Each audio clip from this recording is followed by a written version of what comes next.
copain Jack Burton, il regarde l'orage bien droit dans les yeux. Et il lui dit... T'es si tocard que tu passerais pour un chef-d'œuvre de l'art moderne. Madame, je n'écrirai rien sur ce film, c'est une merde. Merde. Ce sont les gars qui se prétendent normaux qui vous déçoivent. Les dingues, ça ne fait jamais peur.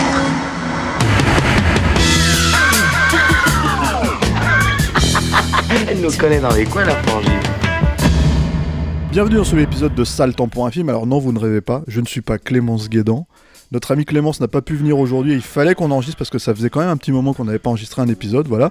Je suis donc Stéphane Moïsakis, c'est moi qui vais présenter cette émission, mais je suis bien entouré par mes amis. Donc je fais un petit tour de panel. J'ai Julien Dupuis ici, face à moi. Bonjour Salut, Stéphane, ça va bien ? Ça va. Monsieur Vincent Guignebert, bonjour Vincent. Bonjour Stéphane Moïsakis. Voilà. Et Eric Vogel, salut Eric, comment ça va ? Bonsoir Clémence, ça va? Ah, voilà. Il y en a un qui fallait qu'il fasse la blague. Non, il l'a mangé. Tiens, voilà. Non, mais il y en a un qui fallait faire la blague. Voilà. Je sais qu'il y a beaucoup de déçus, hein, voilà, mais vous inquiétez pas, Clémence revient la semaine prochaine, dans 2 semaines, je sais plus c'est quoi le prochain épisode, mais elle revient. On remercie Alain, merci à la technique qui est derrière moi, salut Alain. Et on dit merci aussi à Latex qui s'occupe de l'habillage et du voilà, de l'habillage et du mixage. Vous voyez, je ne suis pas Clément, je ne suis pas habitué. En fait, c'est très bien. C'est un métier d'être Clémence Guédan, et je ne suis pas Clémence Guédan. Voilà. Donc je le sais que vous la regrettez déjà, mais écoutez, il va falloir faire avec. Alors on remercie également tous nos soutiens, voilà, ça c'est une chose que Clémence fait très très bien à chaque émission, quoi. Et on remercie notamment en fait la chaîne Eurochannel qui nous soutient quand même depuis un certain moment maintenant. Et j'ai jamais eu moi-même l'occasion de les remercier personnellement parce que c'est vraiment des gens qui soutiennent notre travail, qui apprécient ce qu'on fait et qui nous permettent en l'occurrence en fait de continuer cette émission avec vous tous, voilà, de nous suivre, de nous écouter et en fait de s'intéresser à l'actualité du cinéma. Donc vous pour retrouver Eurochannel sur la Freebox, en fait toutes les informations sont sur le botton en dessous que notre ami Alain nous met à la technique, voilà. Si vous aimez le cinéma européen, les séries, etc., c'est sur Eurochannel que ça se passe, voilà. On les remercie encore. Je vais vous donner quand même un peu le programme d'aujourd'hui parce que c'est quand même un sacré programme. Je vois Vincent déjà qui est en train de se voilà. Alors aujourd'hui en fait, on parle vraiment en fait de tout ce qui sort dans la première partie en fait du mois d'avril. Donc en fait, ça va être Drive Away Dolls de Ethan Cohen en solo sans son frère Joel. Godzilla Cross Kong, le Nouvel Empire, je sais que Julien avait très très envie de le voir. SOS Fantôme, la menace de glace que Eric n'a pas vu, de Jim Kennan. Voilà, c'est le seul film que t'as pas vu d'ailleurs en fait, de toute cette. T'excuses pas, tout va bien. Voilà, La Malédiction, l'origine, donc une préquelle, de La Malédiction de Richard Donner. Voilà, qui sort le 10 avril, et enfin le 17 avril Monkey Man, et toi pour le coup t'es le seul à avoir vu. Ça. Voilà, c'est pour ça que t'as aucune raison de t'excuser, voilà. Merci d'avoir fait le travail. Voilà. Donc on commence avec Drive Away Dolls d'Ethan Cohen. Alors moi comme je ne suis pas Clément, je ne tape pas mes textes, je n'ai pas les pitchs, donc je vais vous lancer. On va changer un petit peu la choucroute. Qui a envie de raconter ce film? Je vous sens... Pas moi. Ah, si. Je serais incapable. Je sais pas de quoi ça parle. C'est vrai, hein. J'en sais Eric, il va le faire. Eric, le scénariste qui est en toi, va nous pitcher très très vite le film d'Ethan Cohen. Alors c'est 2 lesbiennes qui ne sont pas en couple, qui doivent emmener une valise dans une voiture à un endroit T, je sais plus où déjà. Et dans cette valise, il y a un truc mystérieux. Un MacGuffin. Donc pour rien révéler, c'est juste des godemichés. Mais c'est vrai que les gens le savent. Après, en général, Clémence le précise aussi en début d'émission. On spoil. On divulgage. Voilà. On divulgage. Ouais. Et surtout là, de toute façon, il y a pas vraiment de suspense dans ce film. Donc là, je vous ai juste économisé du temps. Peut-être que vous l'apprécierez mieux. C'est un film vraiment très étrange. Je sais que je devais pitcher. Mais continue, vas-y. Mais lance-toi sur ta lancée. Il y a plus grand-chose à pitcher. C'est un film vraiment bizarre, Drive Away Dolls. Je pense qu'il est vraiment raté. Je pense qu'on est tous un peu d'accord. Mais ce qui est marrant en fait dans ce film-là, donc c'est écrit pour la petite histoire par Tricia Cook, qui est à la fois la monteuse de longue date des frères Cohen et aussi la femme de Ethan Cohen, qui est lesbienne, qui s'est déclarée lesbienne il y a une dizaine d'années. Le script est un vieux script qui a 20 ans, qu'ils ont ressuscité un peu, et ça se sent le réchauffer. Mais ce qui est très marrant en fait dans ce film, donc bon, moi je l'aime pas, ça arrive, mais ce qui est marrant, c'est qu'il a toute toute la patine parfois des films des frères Coen. C'est-à-dire qu'il est très bien monté et il est très bien rythmé, alors que c'est un film qui est vraiment complètement creux et complètement con et assez, pour moi, insupportable à regarder. Mais formellement, en fait, il y a quand même de la technique. Je sais pas ce que vous en avez pensé. Moi, je trouve pas du tout, justement. Quoi. Mais en fait, alors, moi, en préambule, je dois dire que j'ai un problème moi, avec les comédies des Coen en général. Hein. J'aime pas Burn After Reading aussi, par exemple. Moi, j'aime pas. Je vais même aller plus loin. Moi, j'aime pas The Big Lebowski et j'aime pas. Et j'aime beaucoup Arizona Junior, mais par contre, c'est un film qui me fait pas rire. C'est très compliqué. Hein. L'humour, c'est un truc très subjectif. Et puis tu rentres ou tu rentres pas. Mais c'est vrai que j'ai jamais rigolé. Quoi. Je l'ai vu plein de fois avec des amis qui s'esclaffaient à s'en faire péter les dents et tout, mais moi ça marche pas. Enfin, je regarde ça. Alors là, pour le coup, dans Arizona Junior, j'adore le rythme, j'adore l'univers qui est planté, j'adore les personnages et tout, mais c'est vrai que ça me fait pas rire. Peut-être qu'il y a le grand saut qui me fait un peu plus rigoler dans le, même si c'est pas vraiment à proprement parler une comédie. Brother, c'est génial hein, quand même. Moi, je rentre pas du tout aussi dedans. Je me suis vraiment, pour le coup, tu vois, Brother, je me rappelle, je m'étais copieusement ennuyé, quoi. Par exemple, en voyant ce film. Donc moi, je pars pas forcément très gagnant. Mais en dehors de ça, justement, moi, les Coen, même si quand même il y en a qu'un dans celui-ci, moi, j'attends une certaine facture, en fait, une certaine exigence au niveau du rythme, du jeu, de la mise en scène. Et quand je parle de jeu, c'est quand bien même il peut être, hypertrophié, enfin exagéré, qui va dans la caricature à fond, mais moi je m'en fous. Encore une fois, dans le grand saut, je trouve que ça marche hyper bien en fait, cette espèce de caricature de la comédie des années 30, ce genre de choses, bon bref. Et là, je n'ai rien retrouvé, enfin c'est le néant absolu.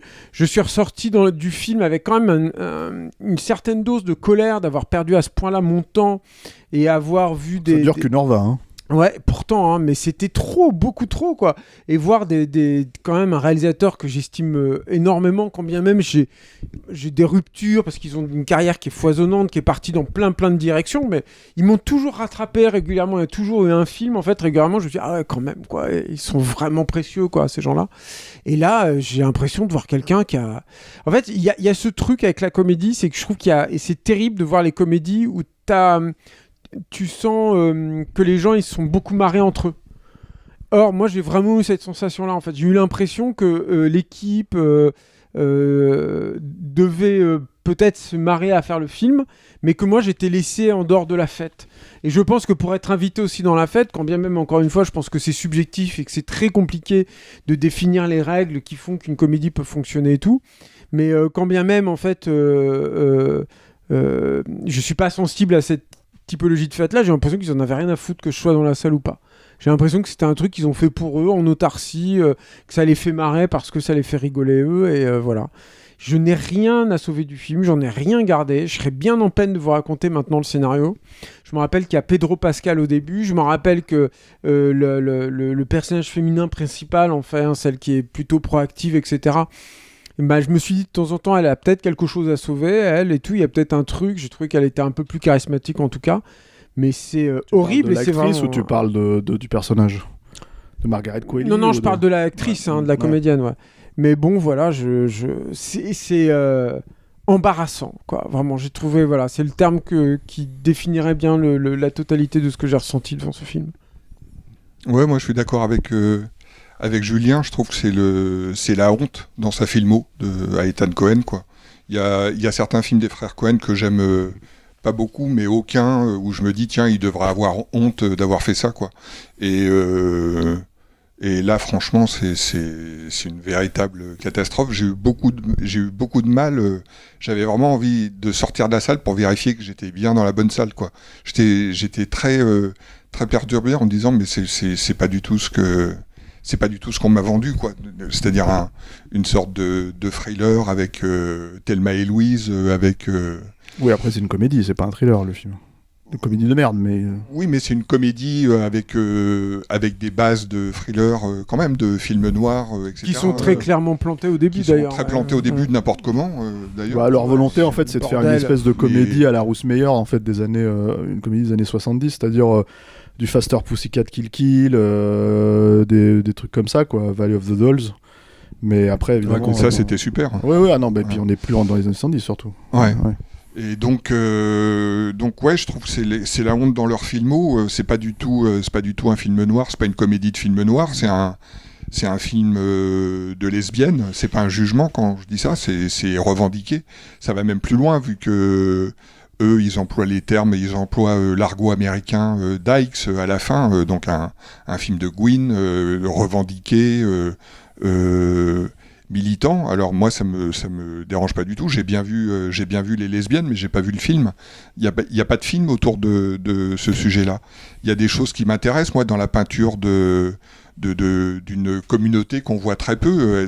La communauté lesbienne est dépeinte d'une manière originale, on va dire. C'est très trash, très cru, etc.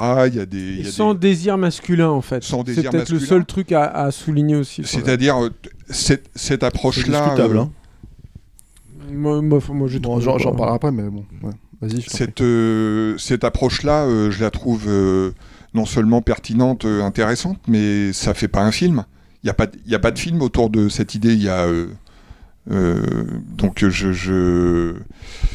voilà, je sais pas quoi en dire. Il y a très peu à dire, moi aussi. J'étais très embarrassé par ce naufrage, un vrai naufrage artistique, quoi. Si je peux juste rajouter un truc avant de te sûr, laisser la parole, Steph, il y a un autre truc qui me revient aussi à l'esprit, c'est cette espèce d'attaque contre les républicains très véhémentes qui arrivent à la fin. c'est vraiment 5 secondes. Hein. Oui, mais quand bien même mais c'est tellement... Alors moi je suis... je veux dire, je porte pas Biden dans mon cœur du tout, mais je trouve que malgré tout, si Trump revenait au pouvoir, ce serait une catastrophe sur bien des plans et tout, je veux que ce soit clair là-dessus, mais il n'empêche que là, je me suis dit, putain, mais c'est... Quand tu sais à quel type de public, je veux dire, ça s'adresse, les films des Coen et tout, je me suis dit, putain, mais c'est du clin d'œil gratoche, en fait, ce truc-là, et ça fait... Enfin, je sais que ça, j'ai ressenti vraiment à ce moment-là comme... la facilité de plus et de trop, quoi, voilà. Le truc, c'est qu'il faut préciser que le film, pour des raisons qui me dépassent un petit peu, se déroule en 1999. C'est précisé au début du film, quoi. Et en gros, il y a une espèce de... Alors, moi, j'ai imaginé que c'était parce qu'il voulait clairement dater le film dans la zone temporelle, en fait, de l'époque où ils ont écrit le premier jet, quoi. Parce que ça ressemble vraiment à un film qui aurait pu être fait entre, comment dire, O Brother et Intolérable Cruauté ou Lady Killers, quoi. Et le souci pour moi étant que, en fait, quand je regarde ce film-là, effectivement, la facture est telle que c'est évident que c'est censé ressembler à un film des frères Coen, mais en fait, ces espèces de pâles copies, en fait, qu'il pouvait y avoir, comment dire... dans les années 90 et 2000 en fait, si tu veux. Comme les sous Tarantino aussi qui avaient... Voilà, c'est ça, il y avait un film qu'ils ont écrit d'ailleurs, hein, qui était pas très bon, là, un film de catch, et c'était assez mauvais, quoi, et tout de suite parce que... Rapaport, non, c'est ça. Voilà, c'est ça, avec Michael Rapaport, et en fait c'était un film assez étrange parce que c'est un film qui... Je préfère ça à Drive Away Dodge. Ah oui, comment ça s'appelait The Man? Comment ça s'appelait ce truc-là? Il était en Harley Davidson. Ouais, voilà, et le truc c'est que c'est un film qui est complètement oublié aujourd'hui, mais d'ailleurs on n'arrive pas à se rappeler du titre. Alain va peut-être chercher de son côté, quoi. Mais en tout cas, l'idée, si tu veux, c'est que quand je regardais ce film-là, c'est ce que je me disais... en fait, on saute vite en fait en besogne pour dire alors le bon des deux frères Coen, en fait, ça doit être Joel Coen parce que en fait Ethan Coen il rate son film tout seul et tout. Moi, je suis pas persuadé de ça. Enfin, en tout cas, je peux pas juger ça sur un film, comment dire, sur une carrière qui s'étale quand même depuis presque 40 ans maintenant, parce que les frères Coen, mine de rien, ils ont commencé en 84 hein, avec Blood Simple, quoi. Et le truc, c'est que c'est quand même très difficile de savoir, à mon avis, justement, comment tu sais parler d'eux. Il y a un film qui est sorti il y a 2 ans, 1 an et demi maintenant, 2 ans, qui est la tragédie de Macbeth, en fait, de Joel Coen, qu'il a fait tout seul dans son coin. Yannick en a fait une émission, et on l'a vu ensemble en salle. Et c'est important, en fait, je pense, de voir un film comme celui-là qui est disponible sur Apple en salle, parce que, à défaut d'être, comment dire... facilement digeste, parce que ça reste une adaptation stricto sensu du texte en fait de Shakespeare, donc c'est du vieil anglais, c'est difficile à appréhender quand tu te tapes le film dans la salle comme ça, etc. Ça reste par contre un festival visuel assez impressionnant. Je sais pas si tu l'as vu. Non, ouais. C'est vraiment un très très beau film visuellement, en fait, qui joue énormément sur comment dire, le clair-obscur, sur les ombres et tout ça, etc. Une partie un peu expressionnisme allemand et tout. Donc c'est assez somptueux, voilà. Là, on n'est pas du tout dans ce cadre-là. C'est-à-dire que là, il y a une espèce de potacherie qu'on leur connaît, hein. Mais effectivement, sans le fond. Alors, je sais pas si cette histoire de républicains, de démocrates et tout, c'est une façon de gérer la situation comme ça. Mais en fait, au Brother, on en pense qu'on veut, hein. Mais à la base, en fait, il se base sur l'Odyssée. Donc en fait, au moins, si tu veux, on peut considérer qu'il y a une structure, si tu veux, un tant soit peu. C'est peut-être le problème, le défaut d'ailleurs des comédies des frères Coen, c'est qu'elles sont presque trop intellectuelles à la base, quoi. Mais en gros, moi, j'ai pas trop de soucis sur O Brother, j'ai pas de soucis sur, sur Le Grand Saut, certainement pas. En fait, il y a un référent, à la comédie, à la screwball comédie des années 40 qui est évident et tout, quoi. Ouais, je vois ce que tu veux dire. Voilà. Mais là, effectivement, le problème, c'est qu'on se dit, ok, à part vous baser sur votre propre cinéma à vous, et le singer de manière complètement, à côté de la plaque. La comédie, c'est particulier, hein. Il faut arriver à, faut pas se louper. Là, c'est vrai, voilà. Et je suis d'accord. Créer différents niveaux de lecture et un fond, etc., qui manque ici. Voilà, mais là, complètement, en fait. À part, effectivement, le fait que, on est dans une comédie qui présente une communauté, comme tu disais, Vincent, qui était pas forcément extrêmement représentée au cinéma, qui pourrait être intéressante. En fait, à part ça, il n'y a rien de particulièrement, j'ai envie de dire, enfin même pas novateur, mais voilà quoi, de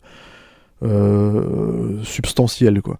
Après, l'idée du regard en fait sur les lesbiennes, moi j'ai quand même l'impression qu'il y a un petit peu enfin tu vois, il y a une scène d'amour sous la douche.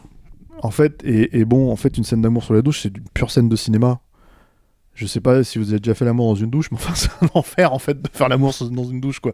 Donc, en fait, essayer de faire un espèce de truc cinématographique autour de ça, et qui vient, en fait, si tu veux, en gros, d'une imagerie, déjà, qui est une imagerie à la base de cinéma, entre guillemets, masculin, si tu veux, d'érotisme masculin. Bah, en fait, là, ouais, là-dedans, je trouve que c'est mon premier truc, c'est que je me suis dit, oh là là, mais elle marche pas du tout, cette scène, en fait. Il y a pas du tout, à un moment donné, c'est même pas une question qu'elle soit amoureuse, pas amoureuse, mais de désir sexuel ou de choses comme ça. Pour moi, ça fonctionne pas du tout. Il y a une scène aussi où elle se masturbe avec un dégote, justement, où c'est pareil, en fait, c'est extrêmement, en fait, c'est un traitement par la comédie qui, ne fonctionne pas du tout. Je viens de retrouver le titre, je crois que c'est The Naked Man. The Naked Man, c'est ça, exactement. voilà. Qui a réalisé ça déjà ? Je crois que c'est leur premier assistant ou un truc comme ça. Il a effacé la fenêtre, il a fermé la fenêtre. Bravo, Alain.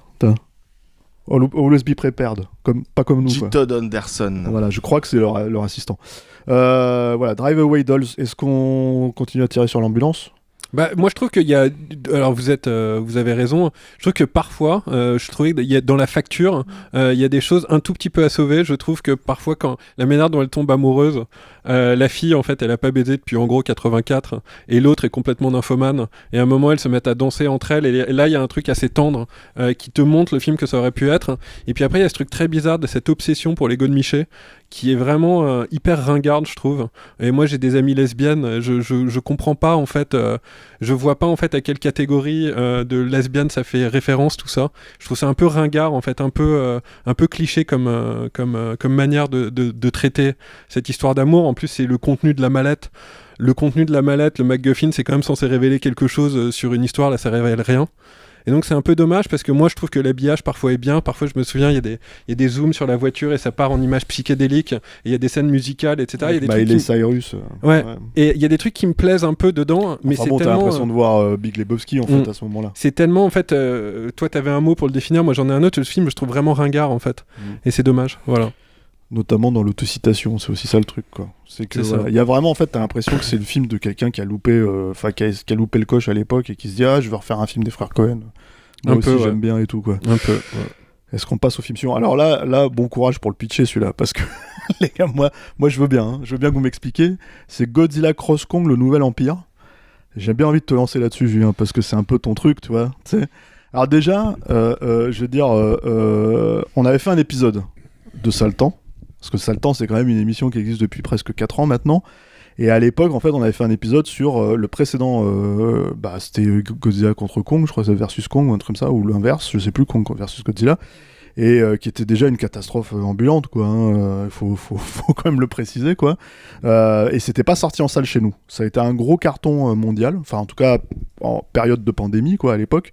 Là, celui-là fait des scores à peu près similaires. Hein. C'est assez étonnant, je trouve, en fait, parce que t'as envie de dire, normalement, vous devriez être rassasié avec ce genre de conneries, quoi.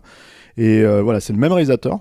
Parce que c'est Adam Wingard, destination, je pense, clairement des enfants. Ça, c'est... Ouais. Moi, je l'ai vu avec mon fils, hein, qui a 10 ans, et il y a des choses... J'aurais pu venir en parler ici ce soir. Il aurait adoré, hein, Célestin. Mais il avait... je sentis qu'il osait pas me le dire, mais qu'il aimait bien quand même, en fait. Alors après, il aime bien... Je pense qu'il a pas adoré à fond. Je le connais quand même bien et c'est mon fils après tout. Et j'ai senti qu'il aimait bien, donc il osait pas trop me le dire et ça m'a ennuyé d'ailleurs.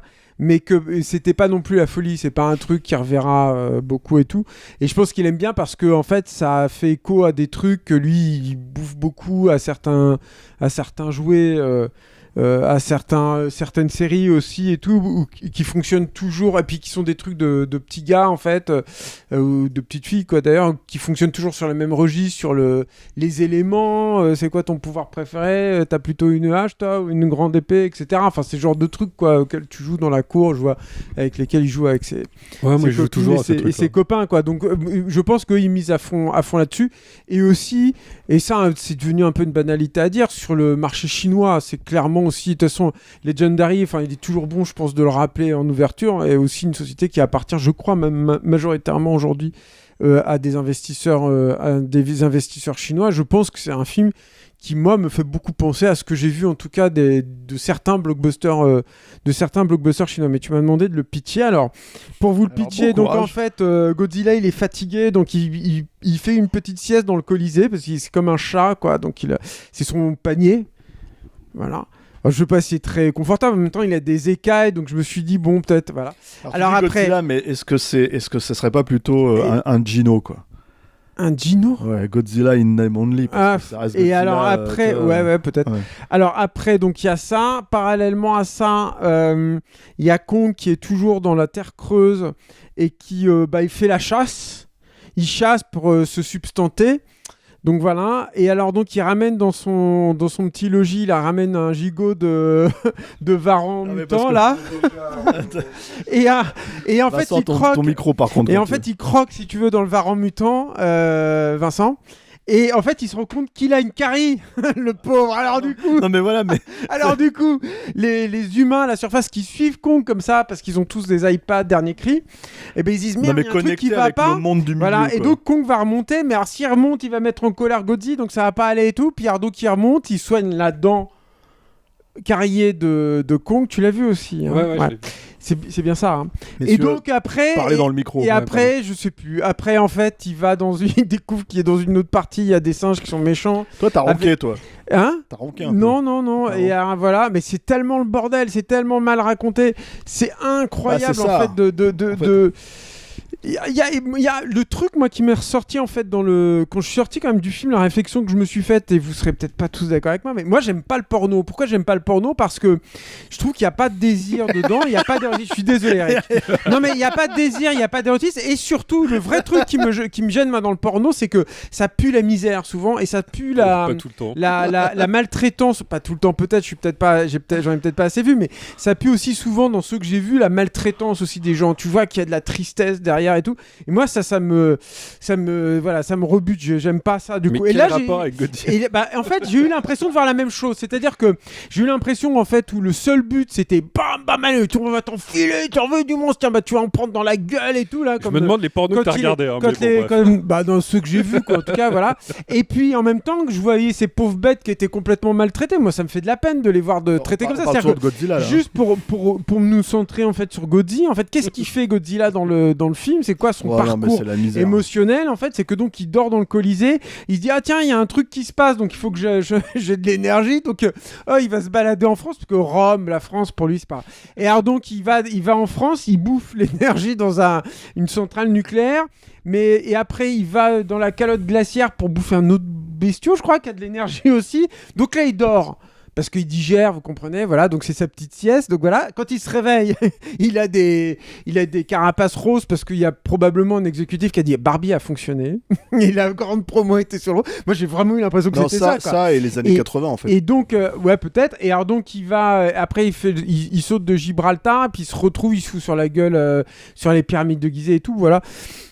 Il n'y a absolument rien à sauver. Alors, ce qui est hallucinant, c'est que j'ai quand même lu une interview de Adam Wingard dans SFX, je crois que c'était dans SFX, qui est donc le réalisateur de cette merde, mais c'est un vrai gros beauf, c'est un sous Michael Bay, comme on en a vu plusieurs, hein, c'est pas le premier, hein, mais t'as aussi cette impression de voir un sous Transformers, c'est-à-dire, voilà, moi je comprends qu'on ne puisse pas supporter les Transformers, mais là, il n'y a même pas l'énergie, il n'y a même pas la maestria technique, il n'y a plus rien, voilà, et donc, lui, c'est hallucinant, parce que par exemple, le mec, il te cite l'Empereur du Nord, quoi. Parce que Godzilla, à un moment, King Kong, pardon, il se bat, il a une hache, et donc son ennemi, qui a un singe un peu rachitique comme ça, et nerveux, et qui a pas une bonne mine, quoi, je pense. Scar King.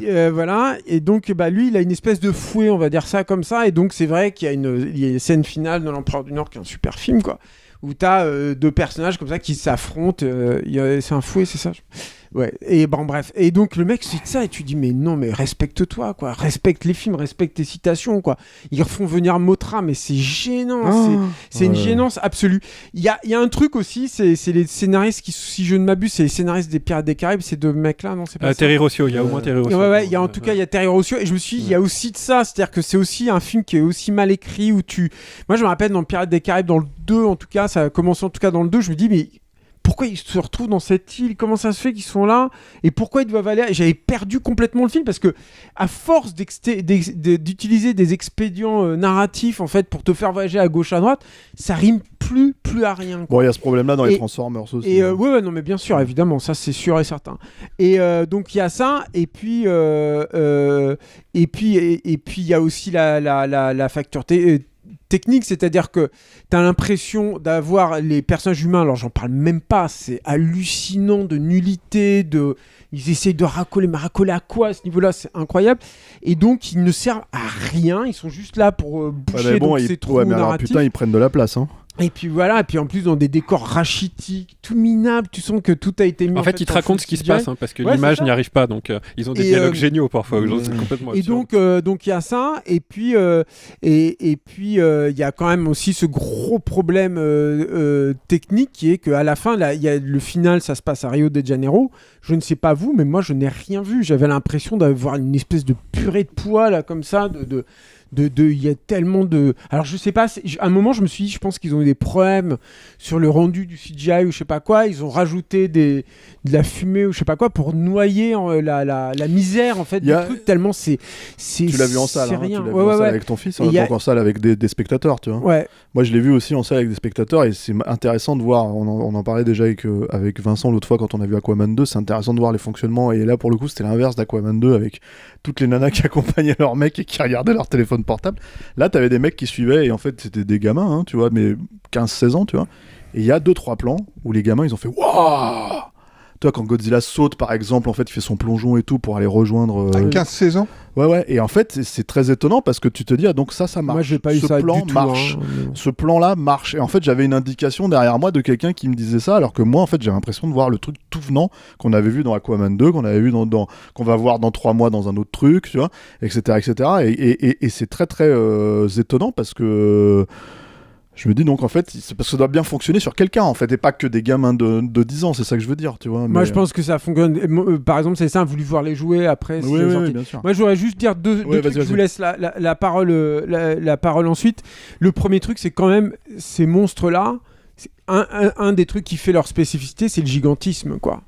Et là, il n'y a plus aucune notion de gigantisme. Aucune notion d'échelle. Ils ont complètement... Je me rappelle, on pense qu'on veut du film de Gareth Edwards, mais lui, son objectif principal, c'est de te faire ressentir la masse de Godzilla tout le temps, en permanence. C'est-à-dire que quand il arrive dans une ville, ça a un impact. Il est présent. Comment tu le vois? Comment tu le filmes? Comment tu le filmes par rapport au regard des humains? Quel point de vue tu cherches? Et il n'y a quasiment pas de point de vue d'hélico, par exemple. S'il y a un point de vue d'hélico, il est amené narrativement, etc. Comment tu le filmes la nuit, tous ces trucs-là. Exactement. Là, il n'y a plus rien, c'est fini. Et les quelques plans qui entremêlent, et c'est minuscule, hein, je sais pas, il doit y avoir quoi, 20 plans maximum dans le film qui entremêlent des humains avec ces monstres géants. Les quelques plans qui entremêlent ça, c'est dégueulasse, c'est vraiment pas beau. Et c'est difficile à faire ces plans-là et tout. Donc je me suis vraiment posé des questions là-dessus. Et le dernier truc que j'ajouterais un tout petit peu au crédit de ce réalisateur de merde et de ce film de chiottes, c'est qu'il y a au moins des petites portions où il essaie de faire des scènes sans dialogue. Alors, ça va pas péter loin, c'est pas satisfaisant du tout, hein, mais au moins il y a ces petits trucs de cinéma sans dialogue, quoi, sans parole, ce qui, pour encore une fois, un très mauvais scénariste comme lui, et on a parlé du rôle des humains et tout, et pas anecdotique. Il y a plein de problèmes là-dedans, les humains doivent quand même raconter les trucs pour que tu comprennes et tout, mais de temps en temps, tu vois à peu près comment ça fonctionne, et il y a le petit Kong qui a un design très embarrassant, mais lui, par exemple, il a un mini-arc narratif, et c'est le seul qu'en a un, de tout le film, quoi. Et il a un mini-arc narratif. Toi, t'es dur, la Godzilla, il revient dans son... Que lisait à la fin, ouais. Et pour le coup, tu le comprends sans que les humains viennent pas liés à ça, etc. Et j'ai pas parlé du gant mécanique de King Kong, mais faut que je vous laisse des trucs quand même. Je te regarde, oui. Après Julien, qu'est-ce que je dis sur ce genre de truc? Est-ce que t'avais bien aimé, toi, Mini Kong? Mini Kong? Ouais. Ah non, il est très très moche, il est horrible. On dirait Paul Prébois, moi je trouve. Ouais, carrément. Ouais. C'est ce que je dis, il y a un moment donné, il y a une émission de Sébastien C'est Fou où Paul Prébois est arrivé en comment t'appelles ça, bah ouais, mais on a les références qu'on a, excuse-moi, le mec il te cite Mel Gibson et je sais pas quoi, là, l'Empereur du Nord, tu vois, genre mon cul sur la commode. c'est Sébastien C'est Fou. Voilà, tu vois. Et donc il apparaissait en homme de Cro-Magnon là, tu vois, et c'est Mini Kong quoi. Il a la même tête, le même regard, le même... Il a complètement la même tête, et puis du coup, il y a encore moins l'effet de gigantisme, qui est un vrai problème, quoi. Ouais, c'est clair. Ouais, je crois qu'on a tous été traumatisés de King Kong d'une manière ou d'une autre. Enfin, moi, je sais que le King Kong le premier King Kong, je l'ai vu à la télé, c'était 33. Génial, le 33, mais j'étais fan de celui de John Guillermin, moi. Ah ouais. J'étais très très fan. Et John Guillermin. Et je me souviens de photos dans Paris Match avec la version grandeur nature de King Kong de Carlo Rambaldi, la structure géante. Avec Sylvie Vartan dessus. Et moi j'avais 8 ans à l'époque et je pensais que c'était cette structure-là qui jouait dans le film, que c'était cette grande marionnette. Donc il y a une magie inhérente à King Kong que j'ai toujours gardé et que je retrouve en effet dans le Godzilla de Gareth Edwards, dans Shin Godzilla, dès qu'il y a un effet de gigantisme, c'est quelque chose... King Kong 2 Ben non, c'est nul. Non, c'est vachement bien King Kong 2. Non. Ah, Julien, il est pas d'accord. Ouais. Mais... Et puis il y a Sarah Connor dedans et tout. Voilà. Il revient, il n'est pas content, c'était ça il n'est pas content. J'adore cette tagline. C'est ça, et Simon, il y a un problème avec ton fils, c'est les deux grandes deadlines, les taglines du ciné, je trouve. Donc voilà, je suis pas du tout un intégriste de plein de choses dans le cinéma, mais le gigantisme de ces icônes-là est sacré pour moi. Donc c'est des films que je vais pas voir en général. Et par exemple, j'aime pas du tout les Transformers, ça m'intéresse pas. J'ai même pas d'outils critiques pour les aborder, mais j'en ai vu plusieurs ou des bouts de plusieurs et oui, le gigantisme est respecté, même si de temps en temps c'est quand même filmé à hauteur de robot et que tu sens que c'est aussi voulu pour qu'on sorte de l'icône et qu'on aille vers le jouet. Mais c'est vrai ça. Mais bon, malgré tout, il y a quand même beaucoup de plans iconiques. Il y a trop. Voilà. Donc là, sur c'est plutôt l'inverse dans les Transformers. Voilà, quand t'as dit qu'on allait faire Kong contre Godzilla. Moi j'ai rien dit. Hein, c'est les sorties. Hein. Ouais, c'est ça. Bon. Il y a tellement de trucs bien qui sortent. Des films français, tout ça, et tu veux pas les faire. Ouais. Ça balance. Ici, là, tu vois, des films français que tu ne vas pas voir, que tu suggères que tu ne vas pas voir derrière, tu vois. Donc. Non, bref, j'avais pas vu le premier, donc je l'ai lancé, il est sur Netflix là, je crois. Et comme je t'ai raconté, je l'ai lancé, et puis au bout d'une heure, je me suis dit, mais merde, je l'ai déjà vu en fait. J'avais complètement. Ce qui arrive tout le temps sur Netflix. Hein. Mais voilà, tu arrives tout le temps sur ce genre de film. Tu aussi, lances le truc, tu dis, tiens, ça me dit vaguement quelque chose, tout ça, puis au bout d'une heure, tu dis, mais oui, mais c'est bon, j'ai vu cette merde déjà. Et en fait, Alors je reparlerai du gigantisme après, mais pour dire pourquoi je ne vais pas voir ce genre de film, que vraiment ça ne m'intéresse pas, c'est que dans les premières secondes du premier Kong versus Godzilla, il y a Kong qui se lève, qui avance de dos et il se gratte le cul. Et ils se sont dit on peut pas faire la même intro en fait avec non mais alors en fait moi je veux bien mais c'est pas mon cinéma. Mon cinéma c'est soit il se gratte pas le cul et il est iconique, soit il se gratte le cul, il pète, il prend le doigt, il sent le doigt, il trouve que ça pue il et a ça les va plus loin couilles que qui se ça. baladent comme ça quand il se promène et tout. Soit c'est Borat. Soit c'est la honte de la jungle. Je suis tout à fait d'accord avec ça c'est sûr. Et King Kong qui se gratte le cul, ça me fait pas rire du tout. Ça m'ennuie, ça me fait rien. Si c'était gratté le cul et qu'il avait lâché une caisse. Alors, on est déjà dans le point. Et qu'il y a Mini Kong. Donc ça commence. Il y a Mini Kong derrière qui fait. Là, ça commence. On commence à y arriver. Mais Ouais, voilà. je suis d'accord avec ça. Si Kong et Godzilla faisaient un concours de paix, sans doute que je regarderais et puis qu'on se marrerait ensemble, tout ça. Pourquoi pas ? Je suis pas sûr qu'on se marrerait en fait. Non, mais je sais pas. Ouais. Mais on n'est pas dans ce registre-là. C'est-à-dire, on est dans l'irrévérence bête. Vraiment, enfin bête, mais bas du plafond, quoi. Et c'est vraiment pas quelque chose qui m'intéresse. D'autre part, il n'y a pas d'interaction entre les humains et les bestioles. Or, l'émotion qu'on a devant Kong et devant Godzilla, elle est liée uniquement à ça. C'est-à-dire au regard des gens, bien sûr. Au regard des gens, c'est notre référent à nous en tant que spectateurs. C'est l'histoire séminale, ça peut paraître banal, mais c'est complètement ça, quoi. Il y a pas d'autre mot à dire. C'est ce qui fait que tu es entraîné, impliqué émotionnellement dans le film, etc. Dès les premières minutes, ils essayent de faire ça avec la gamine qui est sourde-muette, etc. Mais on sait bien que c'est totalement artificiel, on s'en fout, quoi. On voit bien que ça marche pas. Moi, j'avais complètement oublié l'existence de ces personnages et tout. Voilà, et donc les personnages. En fait, quand tu regardes un film comme ça, il y a deux films. Il y a le film de baston numérique, tout ça, et le film avec des personnages idiots, mais c'est déjà un peu le cas dans les Transformers. Hein. Moi, c'est aussi pour ça que ça m'intéresse pas du tout. Et donc, moi, j'ai aucune. Quand j'ai à ce point-là aussi peu d'implication émotionnelle dans un film, je vois aucun intérêt de regarder ça, surtout si c'est nul d'un point de vue technique, ce qui est le cas, je trouve, moi, des Kong versus Godzilla. Ensuite, il y a en effet le gigantisme, et le gigantisme, dès le début, dans les Kong versus Godzilla, c'est filmé à hauteur de monstres, donc avec des plans larges, etc. Et moi, je pense... Enfin, alors, est-ce que c'est des idiots qui font ça ? Je suis pas sûr.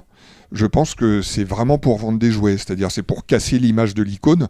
C'est plus difficile de vendre une marionnette de Kong avec le Kong de Peter Jackson qu'avec parce que le Kong de Peter Jackson, à la fin, il écrase des gens aussi. C'est ça le truc, c'est que il défonce le Kong de Peter avions. Jackson, tu vas en faire des belles, des belles sculptures, des beaux modèles, etc. Pour les vieux geeks comme nous. Voilà, des trucs à 200, 300 balles, j'en sais rien, mais le Kong de Kong versus Godzilla, c'est des jouets, c'est en plastique. C'est des jouets, quoi.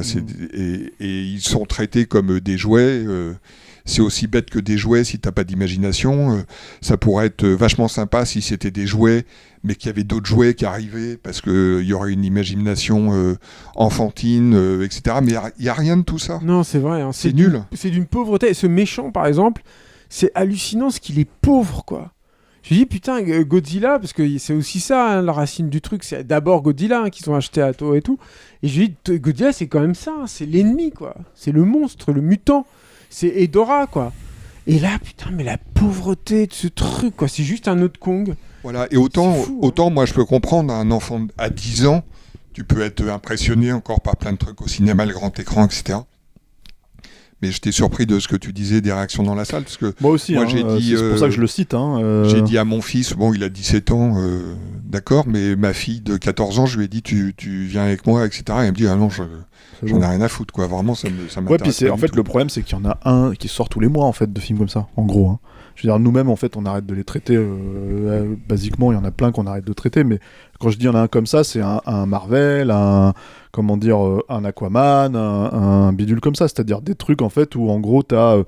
d'un côté, en fait, t'as les mecs des effets spéciaux qui ont bossé dans leur coin pour faire des scènes eux-mêmes, en fait, et que le réalisateur, il a finalement peu de choses peu d'implication là-dedans.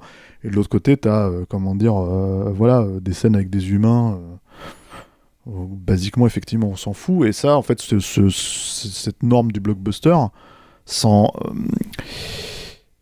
ultra manufacturé, sans âme, on peut même pas laisser rentrer le nanar là-dedans, on peut même pas laisser rentrer le truc un peu rigolo, etc., parce qu'il faut, de toute façon, on va s'arrêter. C'est, voilà, moi, il y a un film, alors j'avoue, il y a un film que j'aime bien dans ces dernières années, comme ça, qui m'a fait un peu marrer, même si tout ne fait pas, voilà. Mais il y a un ou deux moments, en fait, il y a un moment donné, il y a un creux au milieu, mais c'est le Rampage avec moi, j'aime bien, Dwayne je l'ai vu Johnson. 2 fois, Ouais, celui-là. ça, c'est super. Mais pour le coup, le gigantisme, tu l'as vraiment. Tu l'as. Pour Bien le sûr. coup, il y a un tout petit peu d'attachement au personnage. Ouais, en après, tout cas, au sein. c'est gogol, hein. Peut-être, Non, je veux dire, mais ça le fonctionne truc, pour ce que mais c'est. Ça fonctionne. voilà, mais moi, c'est surtout, il y a des moments où j'ai l'impression, parce que tu sais que ça marche pas, ils ont un design, par exemple, avec un crocodile qui grimpe un immeuble, et les mecs, ils sont comme, parce que les crocodiles, il a des tout petites pattes, et il est en train de grimper l'immeuble, et l'immeuble se casse la gueule, et tu sens le crocodile qui est en train de se dire, qu'est-ce qui se passe? Il y a l'immeuble qui s'éclate, et là, tu rigoles, mais ça, t'as jamais ça, en fait, dans Godzilla versus Kong, Cross Kong, ou je sais pas quoi, le Nouvel Empire, quoi. Ouais, oui, c'est pareil, il bouffe la méchante, etc.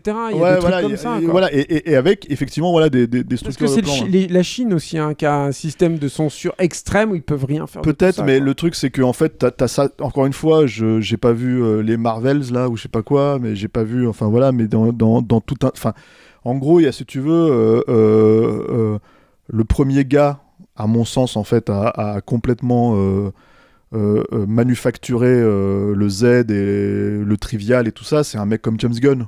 Tu vois, et déjà, en fait, on est déjà dans un truc où, en fait, il n'y a pas d'aspérité, il n'y a pas de truc. Il a beau se réclamer de trauma. Le mec, là, il a beau se réclamer des maîtres de l'univers et de Flash Gordon. Ça ressemble jamais à ça, à part parce qu'à un moment donné, t'as un truc qui sonne et sur le coup, tu comprends qu'il fait référence à ça. Là Bah, c'est évident, en fait. Toi, tu dis le Godzilla avec du mauve, là, c'est ça, hein, ça vient de là. Hein. Ça vient des années 80, ça vient des maîtres de l'univers et ce genre de conneries, quoi. Mais c'est surtout, qu'est-ce que ça fout là? C'est ça la vraie question, c'est-à-dire c'est comme dans le précédent on en parlait, il fait un saut, il saute du bateau, c'est censé être le plan de Die Hard en fait à la fin quand il saute de l'immeuble, et il se remet l'épaule en fait, c'est censé être Mel Gibson dans L'Arme Fatale, et t'as envie de dire mais en fait c'est pas ça King Kong, c'est pas ça Godzilla, t'as rien compris au personnage en fait, tu vois, t'as rien compris aux créatures, t'as rien compris à la mythologie, c'est pas des humains. Il faut arrêter de les traiter comme tels, quoi. Moi, c'est pas tant ça. Là, c'est José Garcia, Godzilla, enfin King Kong. Tu vois, c'est rien, quoi. Il fait rien, ce perso. C'est le même problème, moi, je trouve, que Dark Vador à la fin de La Revanche des Sith. C'est que quand t'as un grand mythe comme ça, parce que ces trucs-là, ils s'adaptent à plein de choses différentes. Godzilla, il est devenu plein de trucs différents hein, à la taux. Et dans des choses qui, à l'époque, on aurait pu estimer que ce soit des trahisons complètes, quoi. Oui, bien sûr. Mais le problème, c'est que quand un mythe comme ça hein, du cinéma, et je pense que ces deux personnages-là sont des mythes du cinéma, en fait, tu viens les doper, entre guillemets, ou leur greffer un autre mythe, ça ne marche jamais. Bien sûr. Jamais. C'est C'est une erreur monumentale. Et ça, pour moi, c'est pas tant la question de trahir un canon, parce que c'est des créatures très protéiformes et tout. Mais surtout, ne va pas chercher une référence pour les étayer là-dessus. C'est complètement ridicule, quoi. Comme l'Empereur du Nord, comme tu disais au début. On s'est pas tourné vers Eric. Eric, il est assis là-bas. Regardez, je le regarde même pas. Tu vois, il est assis là-bas, il nous toisait là, tu vois. Eric, qu'est-ce que t'as pensé de Godzilla Cross Kong? Parce que tu étais vraiment muet là, tu ne parles pas. Oui, parce que je vous écoutais, vous avez raison en fait. Merci. Quand tu donnes les points, c'est toujours un plaisir. Non, mais... Ça faisait longtemps que je n'étais pas venu à Saltan et ça m'avait manqué. Quand Julien parle, que je revois le plus souvent. Ouais. C'est quand Eric il me félicite. Tu t'en fais une petite compile et quand t'as un coup de mou, hop, Eric qui dit c'est vrai ce qu'il a dit. Ça me fait vachement de bien. Moi qui doute beaucoup de moi. Non mais par exemple quand Julien parle du scénario, on a l'impression qu'il parodie, mais pas du tout. C'est-à-dire qu'au début, les scènes dont il parle, c'est ça. C'est-à-dire qu'il n'y a pas de lion du tout. Il y a une scène, il y a la Hollow Earth, un moment où on plante King Kong mal. Il a juste mal à une dent, ça suffit pas. Moi, il me faut de l'attachement surtout pour suivre une créature. T'as jamais eu mal à une dent? Ouais, mais voilà, c'est pas assez. Quoi, tu vois, il faut, ça se travaille ça. Et puis après, ce moment en fait où il rencontre ces autres, il y a presque un truc émotionnel qu'ils auraient pu jouer. Il est seul, ça c'est pas mal. Et donc à un moment, il trouve à l'intérieur de Hollow Earth un sous-sol où là il y a des chimpanzés. qui sont tout de suite juste méchants avec eux, donc ils sont posés comme des méchants, c'est tout. Donc je n'ai pas compris, quoi. C'est dommage parce qu'effectivement, là, pour le coup, pour une fois, il n'y a pas trop de bruit dans le film, donc tu peux regarder un truc, tu peux analyser un peu ce que tu vois à l'image, au lieu de te prendre des scènes dans la gueule que tu veux pas voir, quoi, vraiment. Et puis surtout, là, on voit que les scénaristes, comme souvent dans ces films-là, se sont pas concertés entre eux. Donc là, on te parle d'une tribu qui vit là aussi, qui est censée contenir une science sacrée bien supérieure à la science d'aujourd'hui. Mais par contre, ils sont pas foutus de sortir de Hollow Earth et de tuer un singe. Ça, c'est pas possible. Ils peuvent jouer avec la gravité et tout, mais ça, ils y arrivent pas. Donc déjà, bon, tu te dis, c'est complètement con votre truc, et c'est insultant. Ça montre qu'en fait, il y a pas de raison de montrer Kong contre Godzilla. Et ils font un truc. Alors, je m'excuse auprès des fans de Zack Snyder. Je sais qu'il y en a qui nous écoutent, mais ça m'a rappelé Batman contre Superman, où à un moment, en fait, ils arrivent pas à traiter le conflit entre les deux personnages. Donc qu'est-ce qu'ils font ? Ils font un truc tout con, ils ramènent un gros monstre, et comme ça les deux ils se lient contre le gros monstre.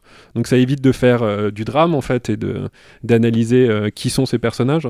Et là c'est ça puissance 10 000, c'est-à-dire que au lieu de traiter Kong, au lieu de traiter Godzilla, ils les font se battre à la fin contre un autre truc, parce qu'en fait ils ont pas de raison de le raconter à part le fait de faire du fric. Et là où t'as raison Vincent, donc voilà, encore une fois, c'est qu'en fait ils font pas un film de monstres, ils font un film de jouets. C'est-à-dire qu'ils te montrent des trucs pour te vendre des jouets après. Et donc en gros, tous ces trucs d'échelle, tous ces trucs de cinéma, tous ces trucs pour lesquels ces trucs-là avaient de la valeur, ils s'en foutent. Eux, c'est un business plan. Et d'ailleurs, c'est pour ça qu'ils prennent ce gars-là. Ils veulent pas que le film soit très bien, à mon avis. Ils veulent juste vendre les jouets. Oui, mais le problème, c'est qu'après, ce mec-là, comme tu dis, à un moment donné, il se jette un ou deux défis. C'est-à-dire que la scène dont tu parles avec les singes, c'est effectivement une scène où il n'y a pas de dialogue, où d'un seul coup, on se retrouve avec King Kong qui, en fait, se met à parler avec les singes. Les singes sont esclaves, en fait, si tu veux, voilà. Donc lui, il fait, attendez, vous pouvez pas traiter les singes comme ça, parce que moi, je suis un singe sympa, tu vois. Donc en fait, si tu veux, je vais toi, le singe méchant qui pousse le singe dans la lave et tout, je vais te corriger, tu vois. Et en fait, tu te dis, ok, je comprends à peu près ce qui se passe, parce que, en fait, en gros, ça pourrait être une scène de Boudu sauver des eaux, mais en pourri, quoi, tu vois. Et en fait, le truc, si tu veux, c'est que en fait, en termes de mise en scène, il n'y a rien. Il y a pas un moment donné où tu as un mouvement de caméra qui signifie quelque chose, si tu veux, parce que tout est en comment t'appelles ça, enfin, je veux dire, t'as un transtrave à un moment donné. Et tu vois, c'est le quand j'ai vu le transtrave, j'ai fait ah putain merde, en fait, il sait ce que c'est, tu vois. Donc en fait, le truc, si tu veux, c'est qu'il y a un moment donné où tu te dis bon voilà, et là, c'est littéralement la scène où il peut faire ce qu'il veut. C'est le moment où il peut faire ce qu'il veut. C'est le moment où il peut dire regardez, en fait, je peux faire ce que je veux. Je veux dire, on a fait une interview de James Cameron, en gros, si tu veux, là récemment, donc je vous invite à la regarder. C'était un petit placement de produit, comment dire, Capture Magien. Putain, c'était vous C'était nous, voilà, tu vois. Non, mais il faut toujours se la péter un peu. Et en fait, le truc, c'est que en fait, James Cameron parle du storyboard, il parle en fait de trucs, une très bonne question de Julien, tu vois, où il explique en fait comment il travaille sa mise en scène avec un bon point de Stéphane, voilà, aussi, tu vois, où il explique comment il travaille sa mise en scène, si tu veux, sans le storyboard, en pensant sa mise en scène autour de ces personnages-là, tu vois. Et le truc, si tu veux, c'est que tu te dis, ok, donc normalement, techniquement, le mec, il a exactement la même chose là. Je veux dire, qu'est-ce qui l'empêche ? Normalement, il est censé avoir un budget. Tu vois, qu'est-ce qui l'empêche, le temps de cette scène en tout cas, de travailler sur un truc comme ça ? Bah apparemment en fait rien, même pas l'envie en fait, c'est ça qui est dingue quoi, tu vois. Moi il y a un truc aussi, je me suis dit, ça fait longtemps qu'on parle de Godzilla. Non mais quand même, je voudrais juste dire un truc, en fait, j'essaie toujours de me positionner aussi dans la situation des fans en fait de ce truc. J'ai fait la même chose pour les Marvel, pour les DC, comme tu t'ennuies copieusement pendant ces films-là, c'est un exercice mental que je vous invite à faire aussi chez vous quand vous devez vous faire un film comme ça et que vous ennuyez. Et en fait, je me suis dit, mais je ne comprends, j'en connais pas moi de gens qui suivent ça, et quand bien même j'en connaîtrais, mais qui peut me dire comment il fonctionne cet univers, ce que c'est Monarch, comment ça fonctionne Monarch. Moi je comprenais à peu près dans le Gareth Edwards, et c'était pas un film qui était super bien écrit, mais là entre King of Monsters, Godzilla versus Kong et celui-là, je sais absolument pas comment ça fonctionne cet univers, je sais pas comment ils ont sorti cette techno, je sais pas qui sont ces gens. Quel est leur rôle ? Est-ce qu'ils ont un grand chef ? Est-ce qu'ils doivent rendre des comptes à quelqu'un ? Mais d'ailleurs, ils s'en foutent. C'est compliqué de descendre. Ils s'en foutent tellement qu'à un moment, en fait, au lieu de traiter tout ça, donc c'est ce que Arnaud Bordas a longtemps disait, c'est les scénarios écrits avec de la mauvaise coke. Et en fait, l'analogie était bonne. Ça voulait dire les trucs écrits à toute vitesse où ils ont complètement perdu le fil. Et là, ils ont tellement perdu le fil qu'ils se disent, tiens, la petite fille là, pas pratique, sourde et muette du premier, on va dire que c'est l'élu là. Voilà. Comme ça, c'est pratique. Alors, l'élu, on m'a déjà fait le coup, hein, j'en ai déjà parlé. L'élu, on me la ressort. Là, j'ai vu Daryl Dixon, là encore, mais on me l'a ressorti. On me la ressort tout le temps dès qu'il y a de la mauvaise coke, dès que c'est des gens qui bossent, quoi. Ils ont pas envie de faire un bon truc, ils ont juste envie de bosser. Quand on compare ça au King Kong de Peter Jackson, qui est un chef-d'œuvre, hein. Moi j'adore. Hein, non, mais même si tu le compares à King Kong 2, parce que King Kong 2 c'est un nanar, mais c'est un nanar drôle. C'est un nanar fun. Et respectueux. C'est un nanar, tu vois, c'est un nanar en fait que tu regardes avec un certain plaisir, avec un beau cinémascope. Là, il n'y a rien en fait qui te fait se lever, ne serait-ce qu'un demi-sourcil. C'est ça le problème. C'est triste. Mais c'est la mort, hein, c'est fini. Moi je pense qu'ils sont finis ces trucs-là. C'est pas. Bah je sais pas, hein, tu vois. Le film il fait 500 ou 600 millions de dollars, hein, donc en fait les mecs tant que ça continue ils y vont. Hein. Ouais. Tu vois, non, moi je suis pas. Je veux dire le patron de la Warner, il a sabré Batgirl et comment ça s'appelle. Et Coyote versus Acme là, il a pas sabré ça, hein, donc bon, enfin à un moment donné, je veux dire, faut dire ce qu'il y a. Je pense que c'est un bon produit. Je pense que pour eux c'est un bon produit. C'est un truc en fait qui vend des jouets, qui va vendre des Blu-ray 4K, qui va vendre des abonnements sur HBO Max, et puis voilà quoi. Tu vois, je veux dire. Ça occupe le terrain des Transformers peut-être. Ouais, je sais pas, mais le truc si tu veux, c'est ouais possible. Encore une fois, on n'enlève pas. Enfin, Julien et moi, on a un vrai trip sur les Transformers de Michael Bay, mais parce qu'on a un trip sur Michael Bay. Et moi, pas tous en plus, en l'occurrence, hein, et Julien non plus d'ailleurs. Mais le truc, c'est que évidemment, on va pas du tout dire que c'est de la grande écriture, parce que c'est faux en fait. Mais en fait, pour les raisons pour lesquelles on les regarde, il y a ces trucs-là. Mais moi, j'ai même pas envie de. Enfin, pour moi, il y a ce comparo avec même. Je suis désolé, mais tu vois, je veux dire, il y a pas mal de gens qui nous reprochent, nous, notre amour immodéré pour un James Cameron, quoi. Mais en fait, on a envie de vous dire. Tu l'as interviewé, il paraît. Ouais, il paraît que je l'ai interviewé. Non, mais voilà. Mais tu vois, et t'as envie de dire, il y a quand même une grosse distinction, en fait, entre ce tout venant-là et ce que le mec fait. Même si vous aimez pas l'univers d'Avatar, même si. Enfin, je veux dire, non, mais je pense bien que c'est tout le monde est d'accord avec ça. Hein. Bah, je sais pas, tu vois, jusqu'à un certain degré, vu les reproches qu'on se tape sur la gueule, tu vois. On verra après s'il y a des gens, en fait. Alors, s'il y a des gens, je le dis à la caméra, face caméra, s'il y a des gens, tu t'es sur moi, Alain, s'il y a des gens, en fait, qui aiment Godzilla Cross Kong et pour des vraies raisons, dites-le nous dans les commentaires. Des vraies raisons, hein. Pas des trucs genre j'étais avec ma copine, c'était sympa, c'était mon premier date et tout ça. Non, des vraies raisons. Voilà. Donc dites-le nous. Moi, je veux juste rajouter que j'aime bien Skull Island. Voilà. School Island. Alors, Skull ouais, parce que School, c'est sur une. C'est le porno qui a pas aimé Julien. L'île de l'école. non, mais. Il y avait déjà le bras de Kong qui part dans tous les sens, puisqu'en fait, il fait un truc où il fait le sabre en manchot. C'était encore un truc de merde, ça aussi. Une idée complètement con, là. Non, c'est la guilotine volante. Ah, c'est la guillotine volante, ouais, voilà, c'est ça. Et ouais, c'est complètement. Mais c'est vrai que c'était quand même. Ce film-là qui est bien meilleur que ça, hein. Et pourtant, moi, j'aime pas. C'est nul. Mais voilà, parce que comme j'ai dit, tout ça, ça m'intéresse pas. Non. Je fais la distinction Skull Island. Pour le coup, il y a un vrai film. T'avais du gigantisme, t'avais 2-3 trucs comme ça et tout. Mais pour moi, il a quand même ce réal qui a plus rien fait d'ailleurs depuis. Il a eu ses problèmes en Vietnam et puis voilà. Enfin bref, je m'égare. Mais en fait, il y avait déjà ce truc où il faisait plein de références à tout, à rien. En fait, je me rappelle, t'avais l'impression d'avoir un patchwork de plein de bonnes références, hein. Moi aussi j'aime Miyazaki et tout, hein. mais ça fait qu'est-ce que non. T'as mis Apocalypse Now aussi. Oui, non mais voilà, ouais. C'était ridicule quoi, ramener ça là-dedans, mais c'est enfin bref. Passons au film suivant, parce qu'en fait on en a pas fini. Voilà, pas beaucoup mieux en vrai. SOS Fantôme, la menace de glace. Alors toi Eric, tu ne l'as pas vu. Non mais j'ai envie de le voir, donc voilà. Je suis venu vous écouter. Gilles Kenan, qui remplace le fils Redman, le fils Jason Redman. Mais qui était déjà sur le 1. Kenan, il était co-réal, il était co-prod aussi. Non, pas co-réal, co-scénariste, il était co-prod aussi, je crois. Gilles Kenan, réalisateur de Monster House. Ouais, plutôt sympathique quoi. Après film. C'est son seul vrai fait de gloire. Hein, non, parce que moi j'aime bien. Enfin, je sais pas si d'autres l'ont vu, mais il avait fait un remake de Poltergeist. C'est d'animation. Ouais. Non, c'est pas de l'animation, c'est du cinéma virtuel, s'il te plaît. Mais attention. Et non, mais les prémices du cinéma virtuel. Je voulais juste dire. Mais bon, pardon, je t'ai coupé. Non, je t'en prie, vas-y. En fait, non, parce que il avait fait aussi un remake. C'est ton émission aussi. Non, mais non. Il avait. Ah putain, arrêtez. Non, mais il avait fait un remake aussi de Poltergeist là qui a été complètement bazardé et tout. Et moi, je trouve, alors c'est pas un film réussi dans son entièreté, hein, mais il y a 2-3 petits trucs en fait dans son remake qui sont vraiment intéressants. Ah, mais t'es le premier qui me dit ça. Et notamment à la fin, il y a par exemple une traversée de l'enfer. J'ai jamais vu l'enfer représenté comme ça. Littéralement, t'as l'impression de voir une gravure de Gustave Doré prendre vie à l'écran, quoi. Et c'était aussi un des premiers films. Il y avait une bonne utilisation de la 3D, tourné en 3D native, et aussi c'est un des premiers films à essayer de réfléchir à qu'est-ce que le drone peut nous proposer en tant que cinéma. Et c'était aussi un autre truc qu'il a réutilisé dans le premier, cette espèce de reboot de Ghostbusters, où il essayait de rebooter Afterlife, tu veux dire. Ouais, Afterlife, c'est ça. Et il a essayé de rebooter en fait toutes ces grosses franchises des années 80, mais en les prenant de biais, et notamment en décidant de paupérisant les personnages principaux. C'est-à-dire que là, il y avait un truc, c'était plus la classe moyenne, aisée, comme c'était le cas dans le film de Spielberg, mais c'était un mec qui avait des vrais problèmes de boulot, et du coup, ça rajoutait du tension, ça rajoutait un peu de substance au personnage.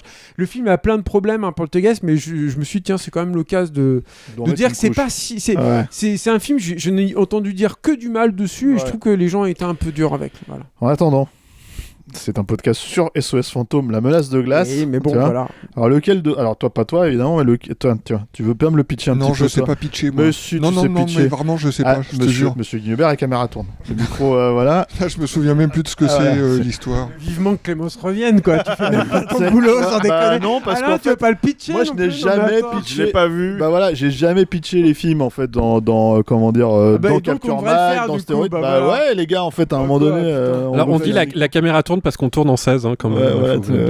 On est des vrais. Je sais pas, c'est la famille la famille recomposée du premier qui est devenu les Ghostbusters de New York. Ils ont remplacé les vieux. Tu vois que tu sais faire. Ouais. Et même plus efficacement que Julien, qui est très bah oui, c'est clair. Très vite. Et puis ils sont confrontés à la menace de glace. À la menace de glace. Ouais. Et au moment où ils sont confrontés à la menace de glace, il y a les anciens Ghostbusters ainsi que plein d'autres gens qui arrivent pour les aider. Ce qui fait qu'il y a beaucoup trop de monde dans le film, en fait. Voilà, tu vois, c'est sec, carré, direct. Mais faut pas Ça te va comme ça? Bah ouais, très bien. C'était très bien. Bravo Vincent. Je le referai. Alors qu'est-ce que t'en as pensé? Eh ben, j'ai l'impression d'être Jacques Martin là. Qu'est-ce que t'en as pensé, mon petit? Alors, moi, je suis pas un grand fan des Ghostbusters originaux. Ah ouais? Putain. Non. Ça veut pas dire que je déteste, hein, mais voilà, c'est pas. J'ai pas la nostalgie des Ghostbusters. Même le 2, je le prends, quoi. Franchement, il est chambé. Voilà, j'ai pas. Mais j'ai rattrapé assez récemment Afterlife, voilà, que j'ai trouvé moyen. En fait, ça m'a fait le même effet que le Réveil de la Force Star Wars, c'est-à-dire. Je suis vachement content de m'attacher à des nouveaux personnages, à retrouver un univers, mais qui est réinvesti de manière un petit peu différente, etc. Puis après, il y a tous les vieux qui débarquent, et alors là, je lâche complètement, comme j'aime pas trop le cinéma nostalgique, ça me fait rien du tout, ça m'ennuie, et ils viennent parasiter les sentiments que j'étais en train de construire avec les nouveaux personnages. Donc j'avais bien aimé une moitié d'Afterlife, jusqu'à ce que l'équipe originale de Ghostbusters débarque dans le film. Et là, dans la suite, je trouve qu'il y a une très belle scène au début qui fait penser presque à une production Disney, où on voit dans un immeuble, des pompiers arriver, défoncer une porte, il y a plein de glace partout. Celle qui est dans le passé ? Ouais. D'accord. Voilà. Je trouve que c'est un très très joli flashback. T'as l'impression d'ailleurs qu'il y a un tiers du budget qui est passé dans cette scène par rapport à ce que tu vois par la suite dans le film. Et puis ensuite, le film commence par une grosse scène d'action, une poursuite dans New York qui n'a rien d'extraordinaire, mais je trouve que ça fait le job quand même. Enfin, jusqu'à ce moment-là, moi j'étais plutôt content d'être dans la salle. Et ensuite, l'histoire commence réellement. Et alors là, ça devient terrible, parce que tu as l'impression d'être dans une bagnole avec quelqu'un qui te donne des coups de frein tous les 500 mètres. Comme il y a, je sais pas, je mens pas, il y a quoi, 10, 12, je sais pas, 15 personnages à traiter, à gérer en tout, entre l'équipe originale, ils ont tous des petits trucs, etc. Oui, puis l'équipe originale en faisant revenir, par exemple, la standardiste. Oui, voilà. Tu vois, en faisant revenir des persos qui ne sont pas des persos dans l'autre, enfin, qui sont des persos sympas, mais qui sont, comment dire, des troisième rôles, quoi. Quand j'ai dit ça à mon fils, il m'a dit, mais on l'avait vu sur l'affiche déjà. Et c'est vrai, rien que sur l'affiche, tu te dis, oh putain, mais... Le bordel. Et donc...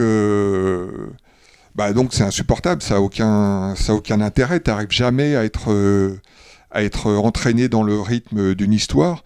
T'as parfois une scène qui te donne un petit coup d'accélérateur, tu dis ça y est, on y va, c'est parti, et boum, après t'as Dan Aykroyd dans une scène qui sert à rien du tout d'un point de vue narratif ou dramaturgique, mais c'est juste parce qu'il lui faut sa scène, et c'est sans arrêt comme ça jusqu'au final où, enfin, moi j'avais convaincu mon fils de le voir en projo en lui disant écoute, viens, les films avec de la glace, c'est toujours bien. Il va y avoir au moins.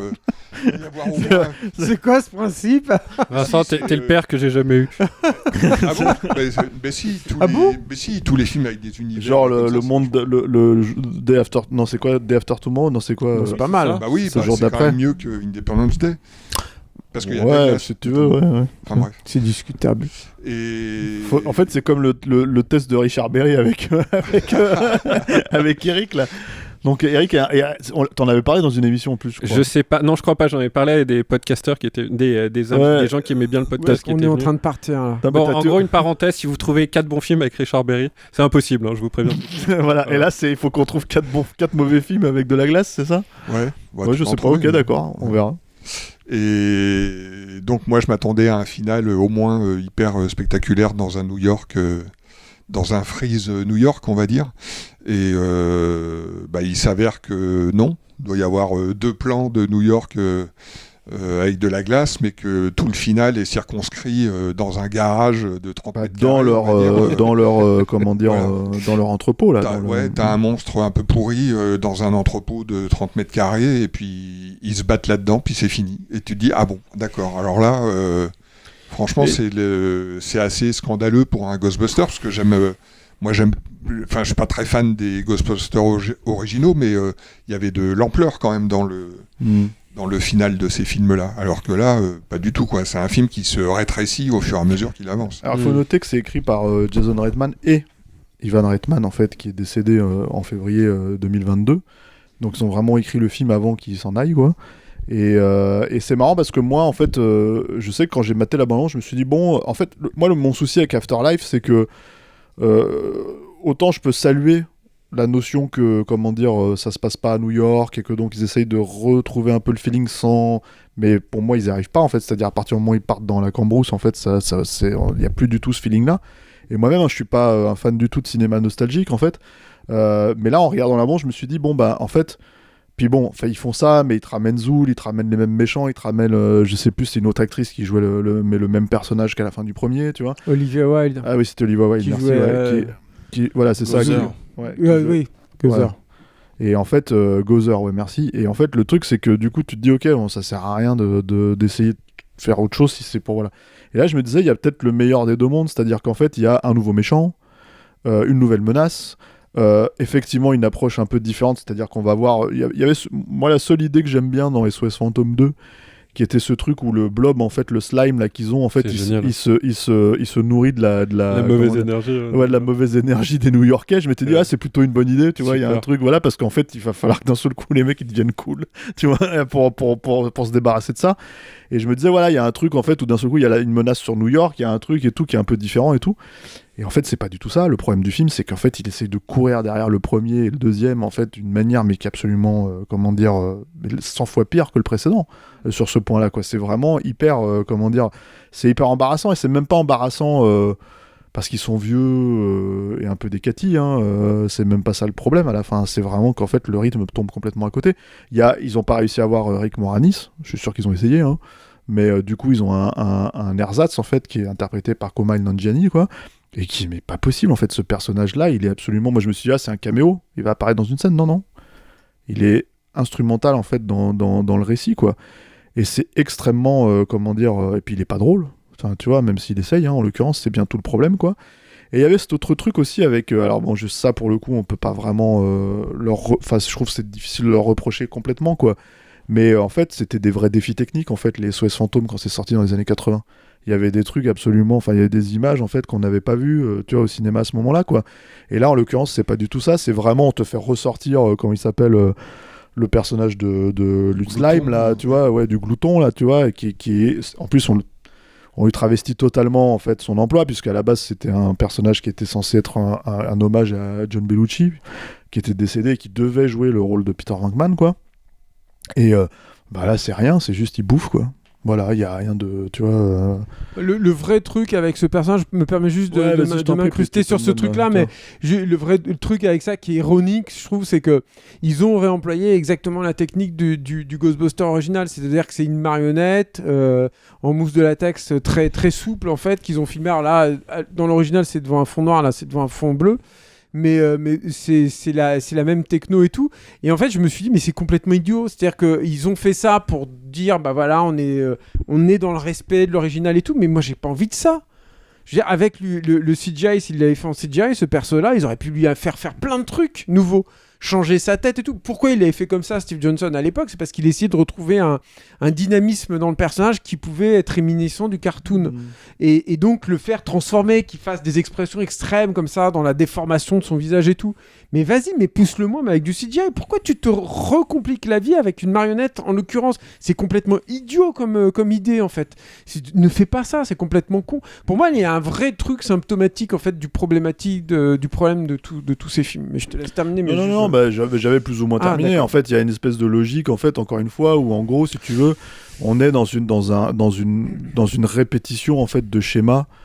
Comment dire, alors pareil, alors évidemment c'est pas au niveau de Godzilla Cross Kong parce que là les humains ils fonctionnent pas, quoi, mais en fait le truc, si tu veux, c'est que le seul enjeu par exemple du personnage de Paul Rudd, c'est de savoir si les gamins ils vont l'accepter comme un père de substitution. Et tu fais ok, non mais enfin c'est le deuxième film là les gars, on en arrive au bout du truc et c'est le seul enjeu que vous trouvez, enfin je veux dire ça marche pas, quoi. Il y a un moment donné, il y a un moment un peu étrange en fait où dans l'écriture, tu vois, les mecs questionnent le rapport à la mort en fait des Ghostbusters, tu vois, et notamment du personnage de Dan Aykroyd qui est celui qui croit le plus en fait en l'au-delà et tout, et puis qui croit le plus en ectoplasme et tout ça, etc., qui est le plus voilà, comme c'est le cas dans la vraie vie, hein, puisque c'est Dan Aykroyd qui est comme ça. Et en fait le truc c'est que il y a le questionnement de est-ce que t'es prêt à aller jusqu'à la mort. Alors je me suis dit tiens, c'est intéressant. Tu vois, est-ce qu'ils vont faire mourir un Ghostbusters, sachant que tu peux le faire revenir en fantôme si tu veux. Ils l'ont fait dans le précédent avec Harold Ramis. Donc le truc c'est que tu te dis vous pouvez jouer avec une notion comme ça, rien. C'est jamais traité, c'est-à-dire qu'en fait il lance une idée en l'air, elle retombe complètement par terre et en fait si tu veux démerde-toi avec ça, quoi. Ouais, mais il y a ça au moins. C'est-à-dire que moi, le truc par rapport au précédent, c'est que le précédent, moi je trouve qu'en dehors du fait que ils étaient plus jeunes, mais ça c'est inhérent au reboot, donc je sais pas si c'est vraiment une qualité, et qu'il y avait eu cette volonté de changer effectivement de décor, ce qui était de prime abord assez surprenant, mais qui au final n'était pas payant. Enfin, en tout cas, moi je trouve, c'était ça, il y avait pas grand intérêt au fait que ça se passe dans des champs comme ça, un peu à perte de vue. Moi, l'énorme problème que j'avais avec le précédent, c'est qu'il y avait rien de neuf, quoi. Rien de neuf. Il y avait les chiens de l'enfer qui revenaient, il y avait Gozer, il y avait tout, quoi, qui était comme ça. Alors là, ils ont encore des problèmes avec ça. Il y a effectivement le glouton qui revient, il y a la dame de la bibliothèque, ouais. Là, mais bon, ça c'est vraiment un clin d'œil, clin d'œil, un petit caméo. Bon, c'est pas le plus gênant, mais déjà au moins ils essaient de créer, quand bien même il n'est pas réussi, un nouvel antagoniste.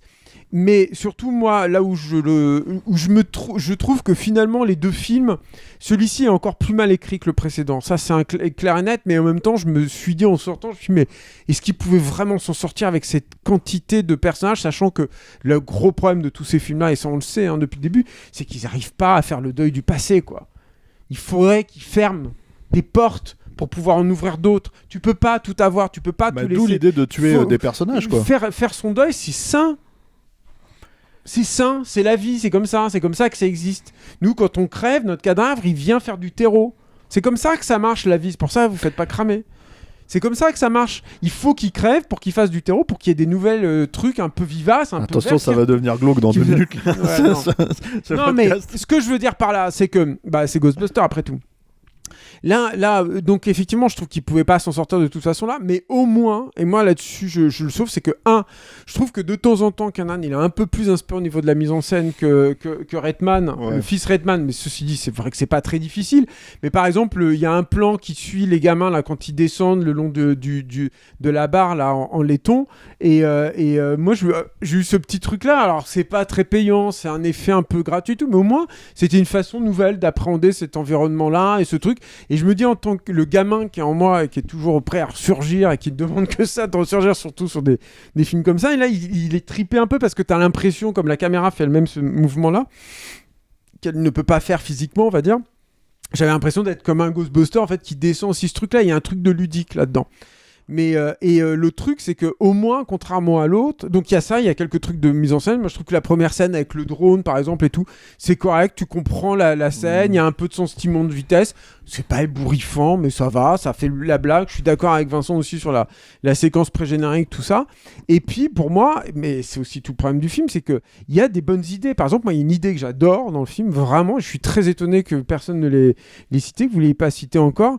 C'est qu'il y a cette idée d'avoir une amitié de fantôme, en fait. Elle est très belle. Oui. C'est super cette idée. Je me dis, d'accord, c'est Ghostbusters. Ils sont un peu concons peut-être. Et ils se disent, les fantômes, faut les détruire, faut les foutre dans ces boîtes. Et tout à coup, il y a ce personnage qui se lie d'amitié avec une fantôme qui te dit, ah putain, mais elle va avoir tout à coup une autre perception en fait du métier et du rôle des Ghostbusters. Ça peut rebooter totalement la façon de procéder.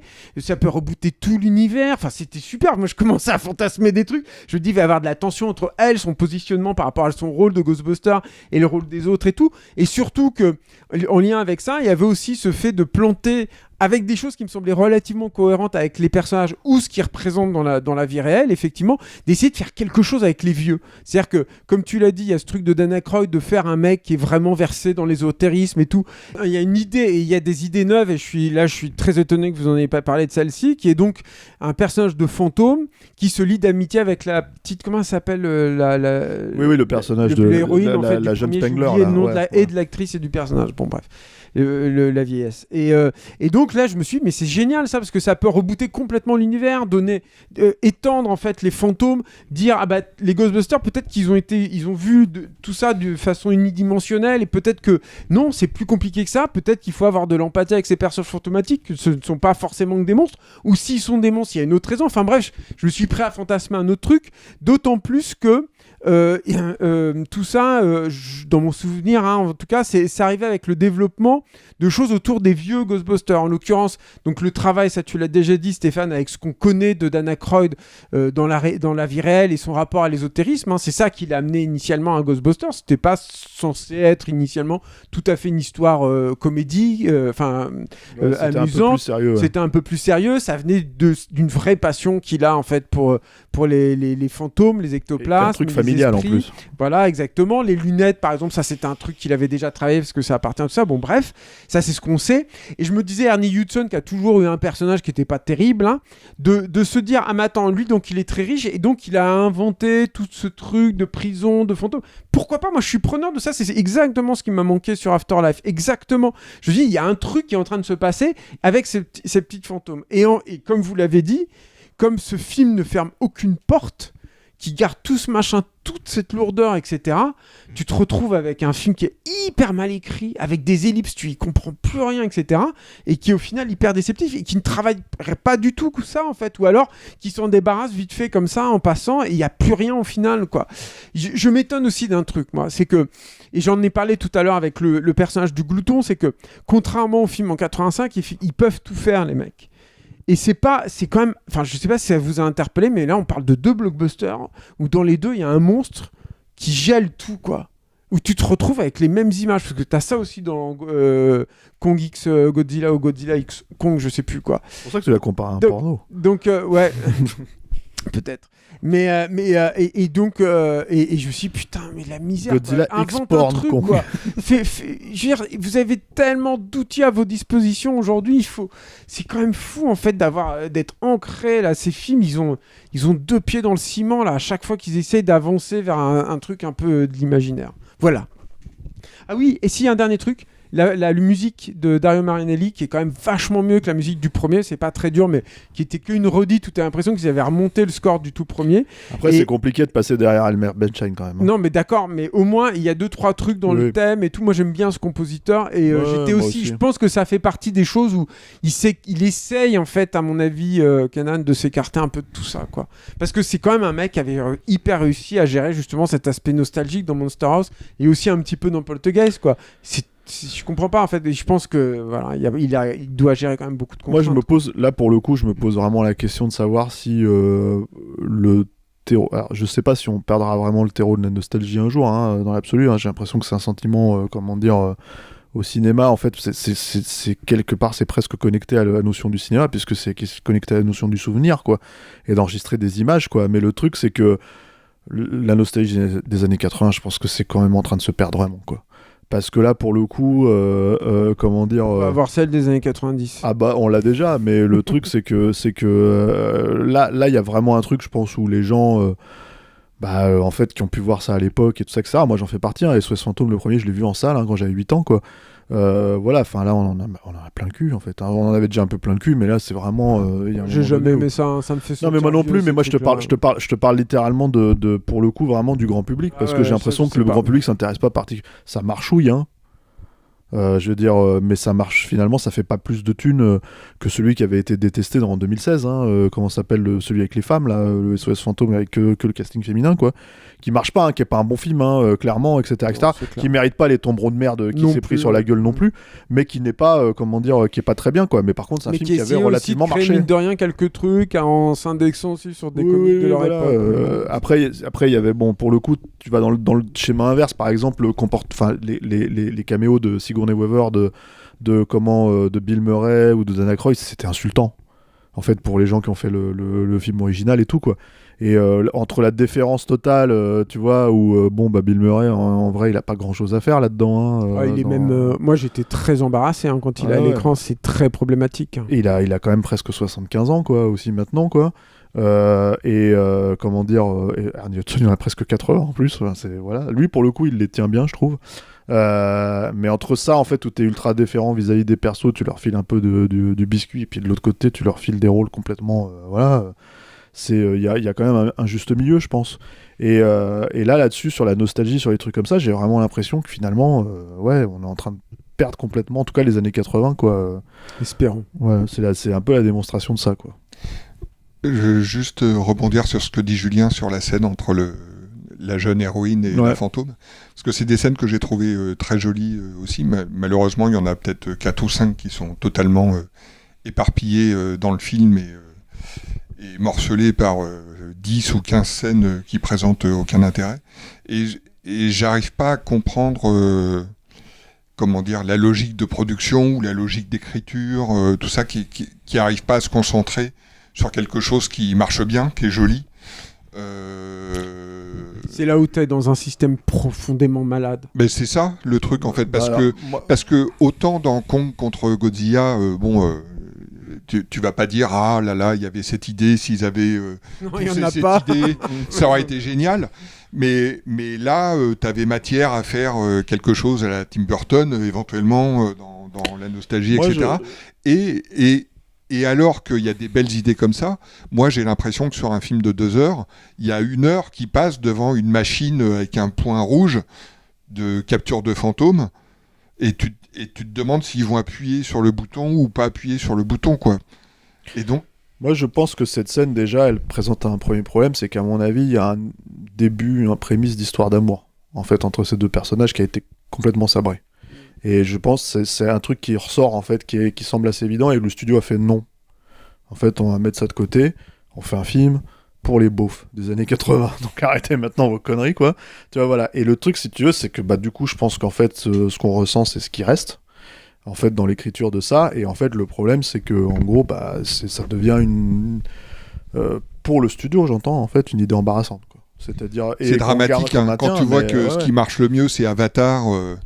avec l'implication émotionnelle, etc., et que Après, dans tout un le mode monde n'est pas James Cameron, hein. Non, mais donc, alors justement, là, c'est peut-être ce qui se rapproche le plus d'une approche émotionnelle, un petit peu de construction de personnages, de relations naissantes, d'apprentissage, et donc ils savent faire manifestement. Donc Pourquoi est-ce qu'ils censurent quelque chose comme ça qui est susceptible de plaire au public ? C'est une théorie, hein. Je sais pas en fait. Moi, c'est ce que j'ai ressenti. Je me suis dit, ils vont aller dans cette direction. Ils y vont pas du tout en fait. Mais et c'est pareil. C'est exactement comme tout ce qui est lancé en l'air dans le film. Ça retombe complètement à plat. C'est-à-dire qu'il y a pas de satisfaction émotionnelle en fait au bout du compte sur tous les trucs. C'est pour ça aussi qu'on ressort en étant absolument pas.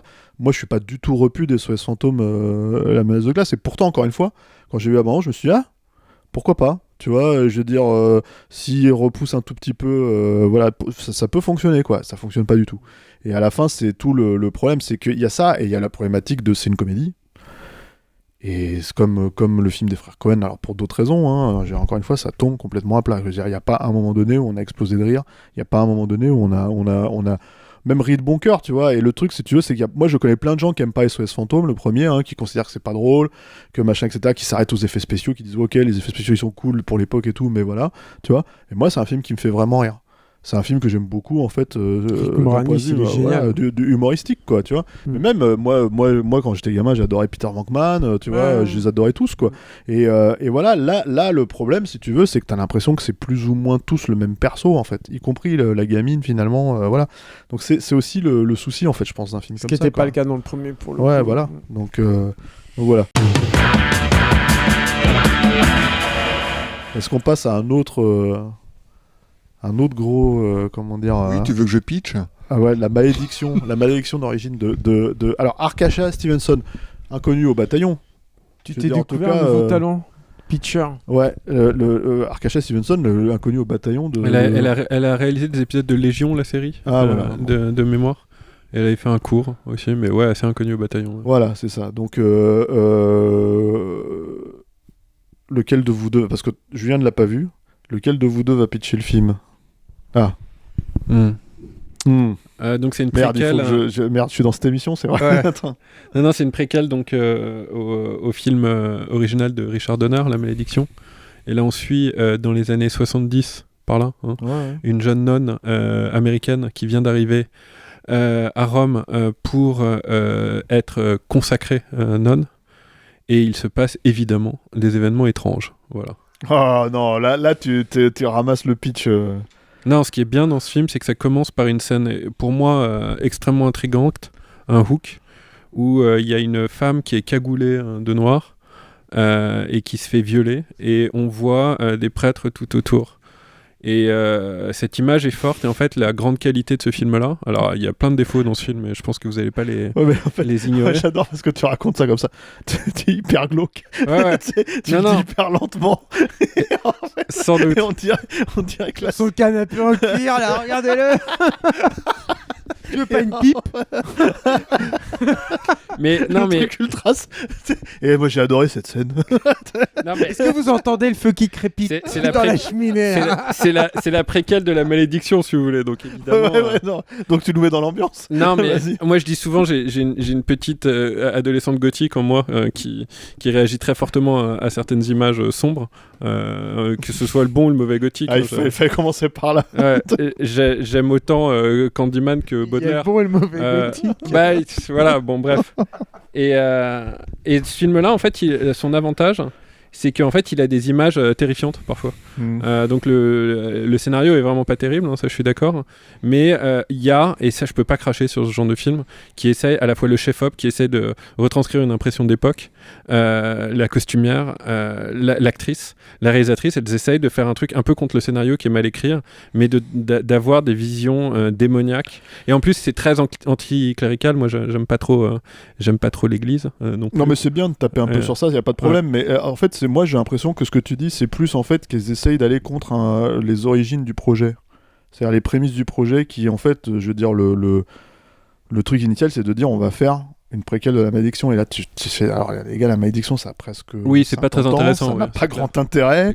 Il y a eu un remake de merde, en fait, dans les années 2000, hein, par le grand John Moore. Hein, c'est son dernier film, non? Non, son dernier film, c'est Die Hard 5. Enfin, en tout cas, de mémoire. Peut-être qu'il en a fait depuis, mais ça doit être des direct to vidéo tout pourris, là, ou du direct to Netflix, quoi. Mais c'est déjà Die Hard 5, c'est quand même, à un moment donné, c'est un grand moment où t'as envie de dire au gars, disparais, cache-toi. Tu vois, vraiment va ailleurs là, c'est bon, c'est suffit quoi.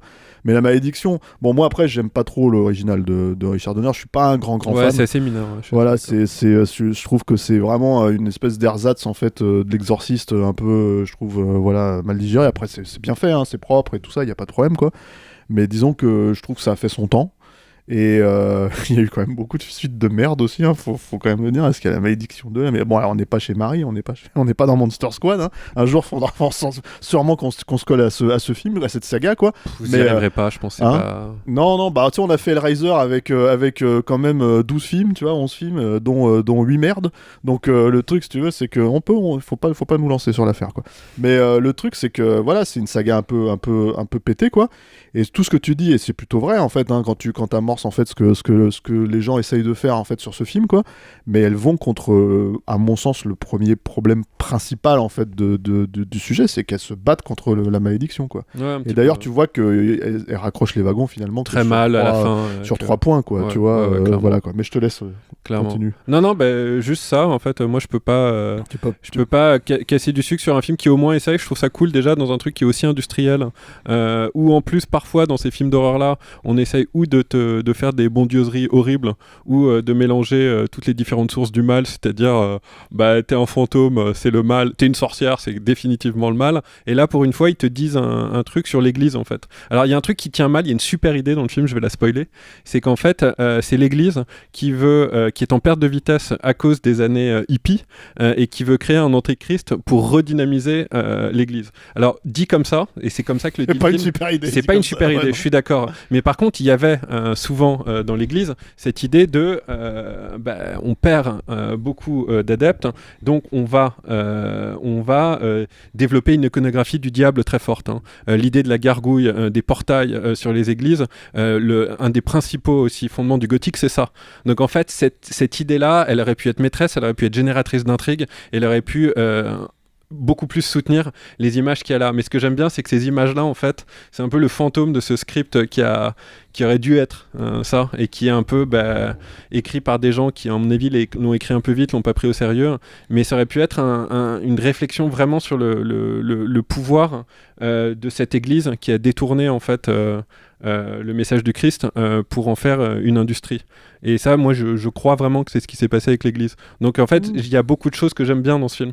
Par exemple, c'est un peu dit en creux, en vrai. Oui, mais par exemple, si tu veux, je voudrais pas rencontrer le réalisateur de Godzilla contre Kong. Par contre, j'aime beaucoup lui payer une bière, quoi. Vraiment. Parce que je sens qu'il y a quelque chose qu'ils ont travaillé tous ensemble qui est cool. Donc, moi, j'aime bien. Il y a des films comme ça qui sont ratés que je préfère à des petits films réussis qui tentent rien. Et ce film-là, il a tenté des trucs. Donc, voilà. Merci. C'est cool. Ok. Vincent. Parce qu'on l'a vu ensemble. Là, on l'a vu ensemble. J'étais une épaule compatissante, il a dormi sur mon épaule. Ah oui, parce que en fait, pour tout dire, je me suis vraiment fait chier, mais grave. Oui, le scénario est mauvais. Hein. Non, mais faut le dire, c'est à la Eric Vogel, quoi. N'oubliez pas de dire que c'est chiant. C'est une grande phrase d'Eric Vogel, il ne faut jamais oublier de dire que c'est chiant. En fait, je suis d'accord avec tout ce que vient de dire Eric, parce que... Malgré mon air cérémonieux, là. Non, mais voilà, je te donne un bon point aussi. Merci, c'est cool. Tout à fait pertinent. C'est pas ça, c'est que tu ressembles à un de ces mecs des années 70, si tu veux, effectivement, avec une pipe, en fait, qui raconte un espèce de truc, et tu te dis, mais... Ah, merci beaucoup. Derrière, c'est très bizarre. C'était le plus grand compliment qu'on m'ait jamais fait. Là. Merci. C'est-à-dire, on a défoncé ici l'exorciste Dévotion. Ouais. Clairement. Et à juste titre, j'ai envie de dire. Absolument. Qui a complètement disparu de la mémoire de tout le monde. Hein, et là, je pense que Stéphane et moi, on va dire des vilaines choses sur la malédiction de la même façon, mais on n'est pas du tout, je trouve, dans le même registre de ratage. Non. D'ailleurs, les 5 premières minutes de la malédiction valent déjà... Enfin, t'as déjà compris qu'on était dans un autre registre que l'exorcisme Dévotion. Il y a clairement l'envie de produire des images, un rythme très particulier. Il y a une attention au cadrage, à la photo, à la lumière, oui, c'est clair, hein. À la lumière qui est très belle. Donc, je suis entièrement... Les thèmes également sont vachement intéressants. Par contre, moi, j'ai deux reproches à faire aux films principaux. C'est un manque d'efficacité flagrant. C'est-à-dire, je me suis ennuyé très très vite. Et ensuite, tout m'a paru très très long. À partir du moment où l'ennui s'est installé, On sait où le film va. Il y va très lentement, de manière très répétitive, de manière avec beaucoup de digressions, etc. Et je pense qu'on n'est pas, on est très très loin d'un niveau de Ari Aster ou de Robert Eggert, c'est-à-dire c'est évidemment un film qui se voudrait dans de l'horreur un peu intello, ce qu'on appelle le elevated horror. Voilà, c'est ça. Mais bon, c'est un terme qui veut pas dire grand-chose. Non, mais pour moi, elle s'est arrêtée au premier étage. Elle n'a pas le niveau pour atteindre ça. C'est chiant, c'est pas efficace. C'est parfois ridicule. Moi, j'ai eu quelques éclats de rire quand elle perd les os, quand elle est tout à coup possédée par le disco en boîte de nuit. Franchement, j'en pouvais plus. Et donc, mais parce que ça essaye des trucs en fait. Mais oui, je suis d'accord. Ouais, mais là, elle essaye des trucs et tu pouffes quand même. Voilà, et dans un film comme ça, quand tu pouffes, c'est hyper gênant, quoi. T'es quand même censé avoir peur. Et finalement, les visions sont assez belles, mais la première vision que tu cites, c'est celle que tu revois à la fin. Donc pour un climax, c'est un peu dur parce que tu te dis vers quoi on va finir, vers un truc spectaculaire. Puis bon, c'est à peu près la même chose que ce que tu vois au début. Ouais, mais il y a un chien de l'enfer en flamme et tout, il y a quand même des trucs cool, encore une fois. Moi, je suis content de les avoir vus. Qui font partie en plus de l'iconographie chrétienne et c'est bien de le voir dans des films qui sont dédiés. Mais... Et... Non, voilà, je trouve que c'est toi qui sauves le mieux le film, quoi. Mais c'est un truc que je reverrai pas. Par contre, je serais vachement attentif à un prochain projet. Peut-être si elle est bien produite, avec un meilleur scénario, etc. C'est ce que je voulais dire aussi. Voilà, c'est. Moi, je pense qu'il y a une problématique en fait qui est engoncée dans la logique de la scène d'ouverture. C'est-à-dire, il faut la raconter un peu. C'est comment dire. C'est deux curés en fait qui sont en train de faire la confession, quoi, et il y en a un qui, tu comprends qu'il a vu des choses absolument innommables et tout, que le mal est en lui en fait, si tu veux, et ça se passe dans une église où ils sont en train de mettre en place une gargouille, je crois, c'est ça si je dis pas de bêtises, ou un vitrail. Un vitrail, pardon, merci. Et en fait le truc c'est que tu sens dans la mise en scène, dans les plans, etc., ils sont très soignés que il va se passer quelque chose de de tragique, quoi. Les deux personnages sont en train de parler sur le pas de la porte, en fait, de continuer leur conversation sur le pas de la porte de l'église, quoi. Et évidemment, il y a un accident, et le vitrail tombe, et le curé qui vient de se confesser, en fait, est pas blessé, il est carrément, il se fait tuer sur place, par la scène. Mais en fait, pour moi, il y a une problématique, en fait, de mise en place de l'ambiance, si tu veux, et de l'effet choqueur en fait derrière, où à un moment donné il y a un truc où elle a du mal à choisir entre les deux, elle a du mal à basculer entre l'un et l'autre, quoi. Et ça, je pense que c'est un problème qui est pas un problème de studio, je pense que c'est un problème qui est lié à ce que elle tente de faire dans le film, parce que il y a plein de moments en fait comme ça où il y a l'idée d'instaurer une ambiance par la lumière, par les séquences, par les choses comme ça, qui sont d'un seul coup rattrapés par un espèce d'effet de gros bourrin, tu vois, où tu te dis, mais en fait, c'est soit tu fais l'un, et là, en fait, on confronte deux visions de l'horreur, en fait. Pour moi, c'est ça le problème, en fait, quand tu vois ça, c'est que, moi, il y a un film que je trouve fascinant aussi pour ces raisons-là, on en a parlé avec Marie, encore une fois, dans Monster Squad, c'est l'Exorcist 3, en fait, de William Peter Blatty, qui est assez fascinant là-dessus, parce que t'as des moments absolument glaçants, en fait, de simplicité, de mise en scène et tout ça, etc., pour arriver à un effet, terrifiant. Et au milieu, t'as un truc complètement gogol qui arrive et tu te dis, oh putain, qu'est-ce qui se passe et tout là. Voilà. Et là, c'est ce problème en fait avec ce film-là, où assez régulièrement, tu te dis, putain, c'est en train de fonctionner.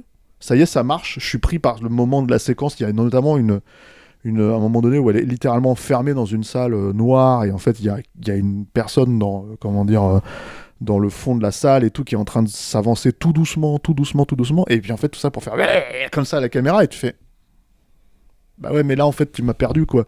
Et j'imagine, pour avoir vu, je sais pas si toi t'as déjà vu des films aux États-Unis, si t'es déjà allé là-bas, et si t'as déjà vu des films en salle, des films d'horreur. Toi Julien, j'imagine que oui, et toi Eric, voilà. C'est terrible, le vendredi soir de la sortie, en général t'as les Américains, le public américain, c'est qui te déplace en salle à ce moment-là, pour ce moment précis. En fait ils sont à fond la caisse, ils hurlent, ils ont machin, et t'as l'impression que c'est fait pour eux, en fait, ces moments-là, les moments de jumpscare, de trucs, etc. C'est un gros bide, le film. Oui, bah après ça c'est un gros bide pour plusieurs raisons, c'est-à-dire que en fait déjà je pense que c'est un gros bide parce qu'en termes de ce qu'on appelle franchise awareness en fait, tu vois, en fait la malédiction c'est fini, hein. Ouais. Je veux dire, il n'y a pas eu de film depuis 20 ans. Je veux dire, Disney a fait bon, bah, on a acheté la Fox. Qu'est-ce qu'ils ont ? Ah ouais, ils ont ça, d'accord, on va le faire, tu vois. Et donc, on a un script et on va le faire rentrer là-dedans au chausse-pied. Puis j'ai l'impression que c'est ça vraiment, hein, le truc, quoi. C'est peut-être pas ça, hein, mais en tout cas, ça donne ce sentiment-là quand tu regardes le film, quoi. Comment dire et l'autre point, c'est que, bah oui, encore une fois, ça joue sur un tableau ou sur l'autre, mais tu peux pas faire les. À un moment donné, je pense qu'il faut choisir. Alors, à tout prendre. Moi, je préférais l'option terrifiante, l'option, lente, ou même si tu peux te faire un peu chier pendant le film, en fait, à la fin, tu ressors, t'as une satisfaction de te dire, la personne qui a fait ce film, elle a poussé ses effets de mise en scène jusqu'au bout, et en fait, elle t'a... Oui, moi, je m'ennuie un peu à The Witch de Robert Eggert, mais... Moi, pas tant, mais je trouve que c'est un film fascinant, en fait. Quand ça s'arrête, tu t'en souviens, quoi. Enfin, exactement, et en plus, c'est un film, où le mec, à l'époque, c'était quand même jeter des gros défis, quoi. C'est encore en vieil anglais. Faut arriver à le faire, en fait, avoir les bons comédiens, tu vois. Quand t'es un réalisateur qui a pas fait grand-chose avant, enfin, faut se la jouer. Le truc là, c'est techniquement, je croyais que c'était réalisé en péloche, moi. Enfin, c'est magnifique. C'est ça, c'est fou aussi. Hein. C'est assez beau, en fait. La définition du film est assez magnifique, quoi. Là, le truc, en fait, c'est qu'il y a ça, et l'autre problème, moi, que j'ai, c'est que tu sens qu'en fait, à un moment donné, il y a une espèce de façon d'essayer de retrouver la patine, en fait, des thrillers conspirationnistes, en fait, des années 70 ou des trucs comme ça. Et là, tu fais, ok, non, mais en fait, ça existait comme ça, de cette manière-là, à une époque. C'est-à-dire, par exemple, le Bonnie Satchers, en fait, de Philip Kaufman, il ressemble à ça parce que, spécifiquement, il a été fait à cette époque-là. Si tu essayes de refaire un truc un peu dans cette logique-là, ça marche pas. En 2024, tu vois, je veux dire, tu peux pas essayer de créer quelque chose qui est lié à notre époque, si tu veux, même si tu fais un film des années 70, hein, tu vois, essaye de montrer, en fait, même si tu veux retrouver, recréer cette époque à laquelle apparemment ils ont pas connu, tu vois, bah faut y arriver, quoi, voilà. Et là, je trouve qu'en fait, il y a une espèce de fétichisme, en fait, du passé. Il y a une espèce de fétichisme, en fait, j'imagine qu'elle avait un certain film, en fait, comme ça, sous la main, où elle s'est dit, je vais émuler ça. Ça se voit dans les plans de bagnole, par exemple, ou les trucs comme ça. Il y a ça, il y a mais même la scène de disco, tu vois, même les trucs où tu sens qu'ils essayent de... Voilà, et puis la scène de disco, elle fonctionne pas trop parce que ça se passe en 71 et t'entends des chansons de 78. Donc en fait, tu dis, bon, tu vois, moi, je suis un peu con, en fait, je suis un peu autiste, en fait, sur ce genre de truc. J'ai besoin, en fait, qu'à un moment donné, ça soit précis, tu vois. Non, mais... Merci. Non, mais je me venge. Un bon point. Non, mais je pensais qu'il me distribuait un bon point, mais en fait, pas du tout, tu vois. Et en fait, si tu veux, j'ai besoin, en fait, qu'on me sorte pas du film parce que je me dis, mais attends, cette chanson, elle colle pas, c'est pas à l'époque, elle est pas sortie à l'époque où, tu vois, c'est même pas la sonorité de cette époque-là, de 71 et tout ça, etc. T'es en Italie, tu te renseignes, enfin, je sais pas, tu cherches des morceaux de 68, tu cherches des trucs. Non, là, c'est vraiment, il y a ces espèces de trucs où tu sors un peu du film, quoi, jusqu'à un certain degré, parce que, attends, on a un film après derrière, tu vas nous en parler, quoi. Mais en fait, jusqu'à un certain degré, parce que le truc, c'est que je pense, encore une fois, si cette notion de ce qu'ils essayent de créer, en plus avec des espèces de scènes, par exemple il y a une scène d'accouchement en fait où on voit en fait ils essayent de te masquer tout en, tu vois, et ça se voit, elle l'a dit d'ailleurs, hein, la réalisatrice, qu'elle a dû se battre avec la MPA, elle a dû se battre avec Disney, elle a dû se battre avec tout le monde en fait pour essayer d'imposer cette scène en fait. D'ailleurs le film est interdit au moins de 16 ans ici. Voilà, et qui est une scène d'accouchement si tu veux. Et on en parlait hors antenne tout à l'heure. Oui, d'accord, si tu veux, c'est une scène où elle essaye, mais en fait, elle n'y arrive pas totalement, tu vois. Et très bien, si tu as essayé, si tu t'es battu contre le studio, etc. Mais il y a tout un tas d'autres films qui sont faits pour des budgets fondamentalement similaires. Hein. Alors, certes, à une autre époque, tu vois. Certes, par d'autres réalisateurs et dans d'autres systèmes, tu vois. Où en fait, on a des accouchements. Non, mais on a des accouchements en gros plan ou des trucs comme ça, etc. Donc, quelque part, en fait, oui, mais ce que je veux dire, c'est que dans l'histoire du cinéma, si tu veux essayer se planter finalement, en gros, quand ça existe déjà, moi je trouve que c'est pas, je peux pas lui donner du crédit pour ça en fait. C'est ça qui est étrange, quoi. Et ça participe encore une fois de, effectivement. Après, sur le terme de l'elevated horror ou je sais pas quoi, pour moi c'est un terme qui est un peu galvaudé. Donc en fait, je veux dire, aujourd'hui un Carpenter sortira, on te dirait que c'est de l'elevated horror, quoi. Mais juste parce qu'en fait, à un moment donné, c'est pas du Jason Blum, quoi. Donc bon, voilà, je veux dire, on peut avoir le beurre et l'argent du beurre, hein, c'est ce qui a fait les plus grands films d'horreur d'ailleurs, voilà quoi. Ouais, c'est vrai, mais on est aussi, ici on parle des films qui sortent, on est aussi dépendant de ces films-là. Bien sûr, totalement. Ouais. Et de celui-là, en fait, dans tous ceux que j'ai vus, il était sincère, il essayait des trucs, merci, tu vois. Là où, Kong, moi ça m'a traumatisé, tellement ça essayait rien, à part de te vendre des jouets, quoi. Juste en fait, une petite parenthèse, parce que toi tu sais que tu vas avoir pas mal de trucs et tout là, mais il y en a un de vous qui a vu Immaculé. Non, mais qui apparemment traite du même sujet. C'est encore une nana qui vient. J'aime bien Sydney Sweeney. Ouais, qui vient en Italie pour pour devenir nonne et tout, et c'est assez marrant parce que je vais le voir cette alors semaine. Moi je l'ai pas vu quoi, Ouais, mais ça aurait été intéressant de comparer. Bon, en l'occurrence, c'est pas ce qu'on fait dans cette émission, hein, voilà quoi. Parce qu'on va passer au film suivant, n'est-ce pas? Ouais. Monkey Man de Dev Patel. Alors t'es le seul à l'avoir vu. Ouais. Alors nous on avait, il faut le dire, hein, parce que la Projo elle est tombée en plein pendant qu'on avait une petite interview à faire, une interview de James Cameron, je sais pas si on vous l'a dit, voilà, n'est-ce pas Julien? Ouais. Tu sais, voilà, c'est ça, tu vois. Donc on voulait aller à la Projo, on n'a pas pu, voilà, malheureusement. Donc, Moi, je veux bien dire un truc sur votre interview. Ah. Faire un petit compliment. Ah bon. Voilà. D'une part, elle est géniale. Merci Vincent. Donc j'en tiens, voilà, tiens, joins combien j'ai sur moi, tous les auditeurs à l'écouter, mais il y a surtout un truc que je trouve remarquable et qui moi m'a beaucoup touché, c'est pour ça que je vous l'ai dit tout de suite après, c'est que ce qui est génial chez Cameron et l'objet de l'exposition aussi qui est à la Cinémathèque, c'est la persistance de la vision. C'est-à-dire cette espèce de vision qu'il a pu avoir il y a 25 ans, 30 ans, et qu'il a attendu de porter à l'écran, ce qui est sans doute enfin voilà la marque des plus grands quoi dans les cinéastes. Et mais c'est un compliment à James Cameron en fait que tu fais. Non, pas du tout, parce que justement je trouve qu'il y a une persistance elle répond à votre amour de James Cameron et à votre persistance de fan, et fan dans un sens positif, c'est-à-dire pas fan inconditionnel des œuvres, critique de cinéma, mais fan dans le sens fan du bonhomme, de sa façon de travailler, de connaître ses méthodes de travail, son processus de création, etc. Et cette rencontre-là, elle est magnifique entre des journalistes et un réalisateur. Voilà. Ça c'est tout Julien, hein. Merci. Tu vois c'est tout Julien, parce que moi c'est juste tu me files des Uzi dans un film et je suis content, hein, tu vois. Voilà, c'est ça le truc. D'ailleurs c'est l'anecdote qu'il nous a balancé en fait juste avant, c'est qu'il nous a parlé des flingues qu'il a tiré. Il nous a dit parlez un peu plus fort les mecs pendant l'interview parce que en fait vous avez des accents et en fait moi j'ai un peu mal aux oreilles. On lui dit bon c'est la pression du vol et tout ça là, parce qu'il venait d'atterrir à Nouvelle-Zélande, et il fait non c'est parce que j'ai tiré au calibre. Voilà. Et je lui dis mais c'est quoi votre arme favorite? Le Glock. Bon alors donc voilà, donc en fait il continue à flinguer à tout va quoi dans le désert quoi. Est-ce qu'on n'en profiterait pas pour parler d'un petit mag? Ah mais en fait t'as vu comment il est Alain Mercier quoi, toujours. Mais toi c'est le business tout le temps, hein, voilà, tu vois, il a fait sans accent en plus. Ah ouais, voilà, c'est ouais non bon alors le dommage Alain. On va en parler très vite, hein, voilà, donc il est arrivé, on l'a chez nous, hein, c'est sorti, c'est en librairie maintenant. Il est né le divin enfant. Voilà, exactement. Notre MOOC sur William Friedkin, Capture Mag, voilà, ma foi 152 pages bien remplies, hein, j'ai envie de dire, voilà. Par des plumes ici présentes. Voilà, par des plumes ici présentes. Alors pas Eric Vogel, hein, qui s'excuse de pas avoir le film, mais qui s'excuse pas de pas envoyer des mails, de pas répondre aux mails ou je sais pas quoi, tu vois, ou au WhatsApp, tu vois. Donc malheureusement Eric Vogel, que je sollicite hein, depuis le premier MOOC, n'est toujours pas, je suis souvent à l'étranger, n'a toujours pas écrit, voilà. Mais t'as pas Word à l'étranger, tu peux pas taper un texte. Bon bah voilà. Voilà messieurs dames, c'est à cause de ça que vous n'avez pas Eric Vogel, et pourtant Dieu sait qu'on lui court derrière. Voilà, il se laisse désirer. Mais toutefois, il y a Julien Dupuis ici présent, voilà. L'homme qui murmure à l'oreille de James Cameron, voilà, et Vincent Guignebert, l'homme qui murmure à l'oreille de Pazuzu. Parce que t'as écrit sur, t'as écrit sur l'Exorciste, t'as écrit sur le Centre du Châtiment, quoi.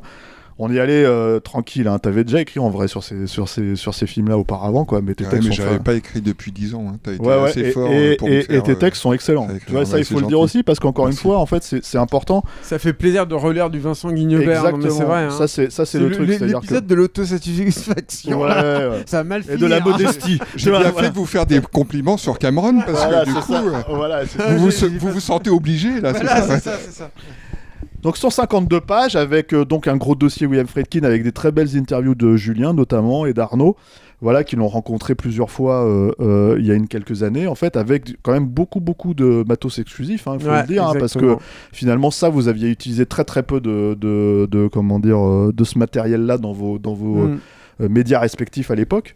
Il y a comment dire et puis après derrière ça il y a quoi, il y a puisqu'on parle de James Cameron, moi je me suis fendu d'une analyse d'Avatar 2 en fait dedans. Il y a un bel article en fait sur un peu l'arnaque actuelle autour des effets spéciaux en fait.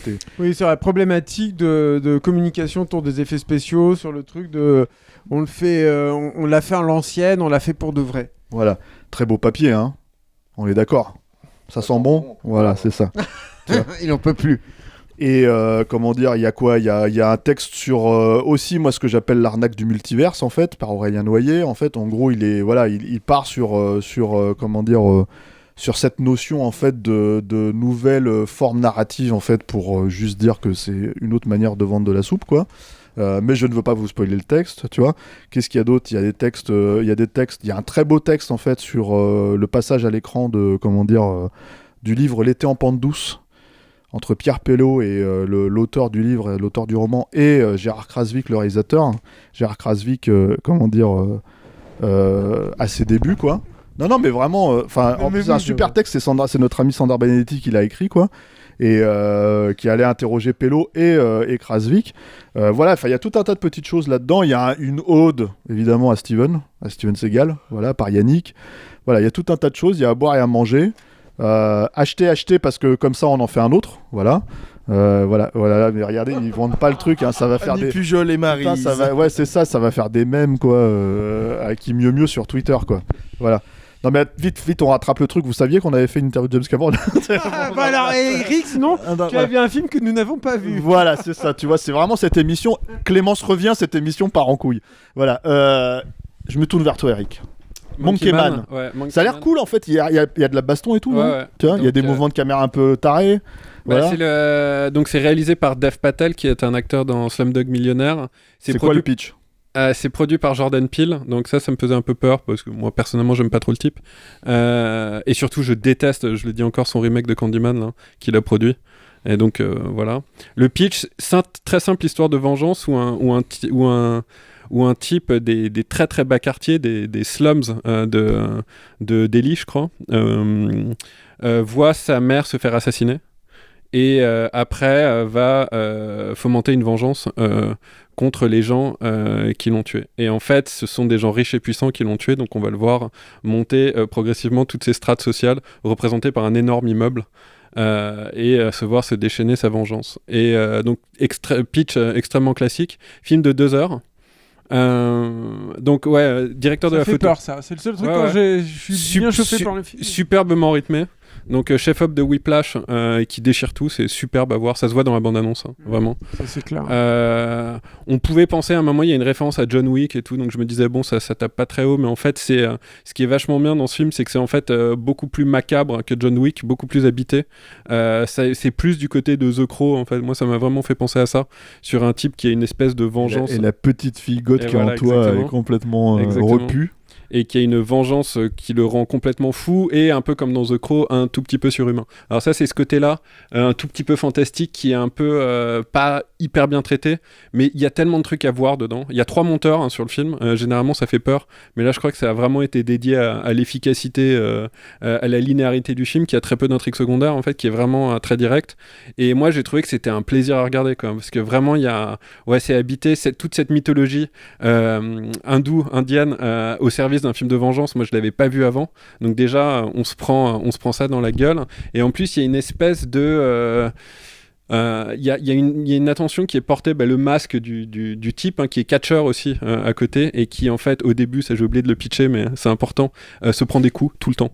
Il est payé pour se prendre des coups en fait dans des combats truqués, et donc en fait tout son côté surhumain on l'accepte totalement à cause de ça, parce qu'on se dit ce mec là il en a chié assez, il s'est pris tellement de coups qu'il peut combattre en fait. Et il est habité par une rage, un truc. Et il est habité par une rage, ouais. Et on le voit, il a les mains complètement brûlées. Et il y a un côté dans la mise en scène qui m'a rappelé presque le théâtre no japonais, avec vraiment des gros plans sur des visages et des masques grimaçants, etc. Et ça porte le film. Le film est vraiment habité, quoi. Et j'ai beaucoup aimé. Alors que j'y allais vraiment un peu comme vous. À reculons, enfin vous y êtes même pas allé. Ah non, mais moi j'ai vu la bande-annonce, j'ai envie de le voir. Hein. Et j'ai grave envie de le voir, ça fait très envie. Et ben moi je trouve que et la fille qui joue dedans est superbe aussi, elle joue hyper bien. Et le film est vraiment alors il a des défauts mais c'est pas grave. Encore une fois, il est vraiment habité. Il y a un moment où le type se réfugie, et ça aussi c'est une idée qui aurait pu faire peur, hein, qui a l'air un peu woke, mais il se réfugie dans un quartier de travestis, et c'est là où la police ne va pas parce que la police est dégoûtée par les travestis, et en fait ces travestis là en fait habitent un temple et en fait sont porteurs d'un message et vont l'aider, et tout ça c'est extrêmement bien géré aussi, et on le revoit un peu dans les scènes mythiques à la Rambo, à la Rocky, s'entraîner contre un sac de sable, etc., redevenir fort parce qu'il se cache après s'être pris une rouste, et on le revoit se reprendre du poil de la bête, et on est vraiment avec lui, quoi. Il y a une vraie rage dans ce film. Ouais, je trouvais ça super. Il y a comment dire, j'avais lu une interview de Dev Patel qui disait que en fait il voulait investir le cinéma d'action. C'est vraiment un film d'action en fait. Ouais. Voilà, il voulait investir le cinéma d'action en fait en lui donnant en fait une certaine densité émotionnelle, en disant ça me manque au cinéma d'action. Alors, je t'avoue que j'ai été un petit peu chafouin, tu vois, quand j'ai lu ce truc, parce que je trouve que c'est pas tout à fait vrai. Alors c'est peut-être vrai actuellement, ça d'accord, mais en fait pas dans le cinéma d'action de manière générale depuis 40-50 ans, quoi. C'est vrai. Il y a quand même des films en fait qui ont une portée comme ça, quoi. Et comment ça s'inscrit dans ce qu'il dit? Moi, je crois qu'en fait, il a... Et d'ailleurs, le film, moi, je l'ai pas retenu, mais au niveau du découpage des scènes d'action, c'est pas terrible. Hein, quand même. Parfois, ça manque un petit peu de... Mais en fait, ouais, on sent... je pense qu'il s'attache particulièrement, parce que c'est le rôle principal aussi. Et il tombe pas aussi dans le... Parce qu'on le voit quand même torse nu, on le voit souffrir, mais il tombe pas dans une espèce de... C'est pas Kenneth Branagh dans Frankenstein. Voilà, exactement. Dans une espèce d'exhibitionnisme idiot. D'égo et total, en fait, je crois qu'il s'est vachement attaché à porter la rage, et au fait que ce personnage-là, en fait, sa mère lui manque et lui raconte l'histoire d'Hanuman, le roi singe, etc. Donc il y a un parallélisme avec ça. Donc là-dessus, il a pas tort, en fait. Il arrive à ça. Et le dernier truc que j'aime beaucoup aussi dans le film, c'est qu'il y a un méchant qui est bien écrit. Ça, je pense que le problème de Godzilla versus Kong, c'est qu'en fait, on ne parle même pas du méchant. En fait, tellement ils sont pas bien écrits. Je crois que la menace de glace, vous avez le même problème, quoi. Et là, le méchant est bien, en fait, parce que c'est un type qui est un gourou, qui dit qu'il fait le bien des gens, qui se rapproche des hauts placés de la politique, qui est en fait un énorme connard. Et on le voit faire du yoga, s'habiller en blanc, etc. Et derrière, il y a vraiment un type exécrable. Donc, mec qui récupère en fait toute cette imagerie-là pour. Ouais. Et il y a aussi, après j'arrête, hein, parce qu'il faut pas que je le up trop le film, mais il y a aussi toute une logique presque de jeu vidéo où au dernier étage, attendent de cette tour, attendent les pires ennemis qu'ils puissent avoir, quoi. Donc tu dirais qu'il y a une espèce de truc à la Bruce Lee et tout? Un peu, ouais, clairement. C'est un peu, effectivement, j'y pensais, j'avais pas. Ou à la The Raid. Ouais, ou à la The Raid, ouais, mais moi je préfère Monkey Man presque. Mais voilà. The Raid, c'est pas bon. Hein. Moi j'aime pas trop The Raid, mais après je sais qu'il y a des gens qui. Oui, je sais qu'il y a des fans aussi. On s'en prend plein la gueule parce que voilà. Cool, j'ai envie de voir ça. Et puis il y a des trucs que j'aime bien dans The Raid. Une dernière question, l'utilisation de la caméra en fait, parce que apparemment il est allé chercher tout un tas de techniques en fait pour essayer de pallier à des situations. Il racontait même qu'en gros, quand ça lui manquait, il allait tourner des trucs avec son iPhone vite fait pour. J'ai lu ça aussi. Alors ça c'est bizarre parce que moi quand j'ai vu le film, justement, je l'ai trouvé visuellement assez constant. Ouais. Alors à moins qu'il y ait un super travail en post-prod, je pense que c'est un film qui a des thunes, hein, aussi. Donc je pense que ça, apparemment c'est 10 millions de dollars. Hein. Bah c'est super ce qu'il a fait encore une fois. C'est en tout cas pour un film de cette taille-là, si j'ai bien compris, c'est quand même peu, quoi. Donc, mais c'est marrant parce que moi ce truc à l'iPhone, je l'ai pas j'étais au courant mais je l'ai pas du tout senti. Alors que tu vois même dans Black Swan la toute petite séquence tournée au Mark II alors que tout le reste est en 16, tu vois, ça sort un peu du. Ça a vachement évolué, Eric. Hein, c'est vrai, effectivement. C'est ce que j'allais dire. Ils filment plus de la même façon. Je sais, mais je le vois bien photographié aussi. Ouais, c'est clair. Ouais. Donc tu recommandes quand même. Ah grave, et surtout en salle en fait, un film d'action de 2 heures bien rythmé en salle, hein, tu vois, quand même. Moi j'ai envie de voir ça et La Malédiction. Ça te donnait envie d'aller voir. Bah ouais, j'ai un peu envie, je suis en manque de films d'horreur là. Bah il y a Immaculé, hein, va le voir pour nous là. Bah ouais, si vous voulez. Non mais c'est trop tard là, de toute façon en fait avec Saltan, il y a quand même l'idée d'aller en fait de l'avant avec tout ce qui sort en salle. Allons de l'avant. Voilà. J'irai le voir pour vous, je l'enregistrerai sur ce canapé en cuir, mais vous le diffuserez pas. Non, et d'ailleurs, en fait, ce qui se passe, c'est que du coup, la semaine prochaine, c'est Yannick qui prend le relais dans son émission en fait, pour parler de Civil War, qui sort aussi le 17 avril, comme Monkey Man.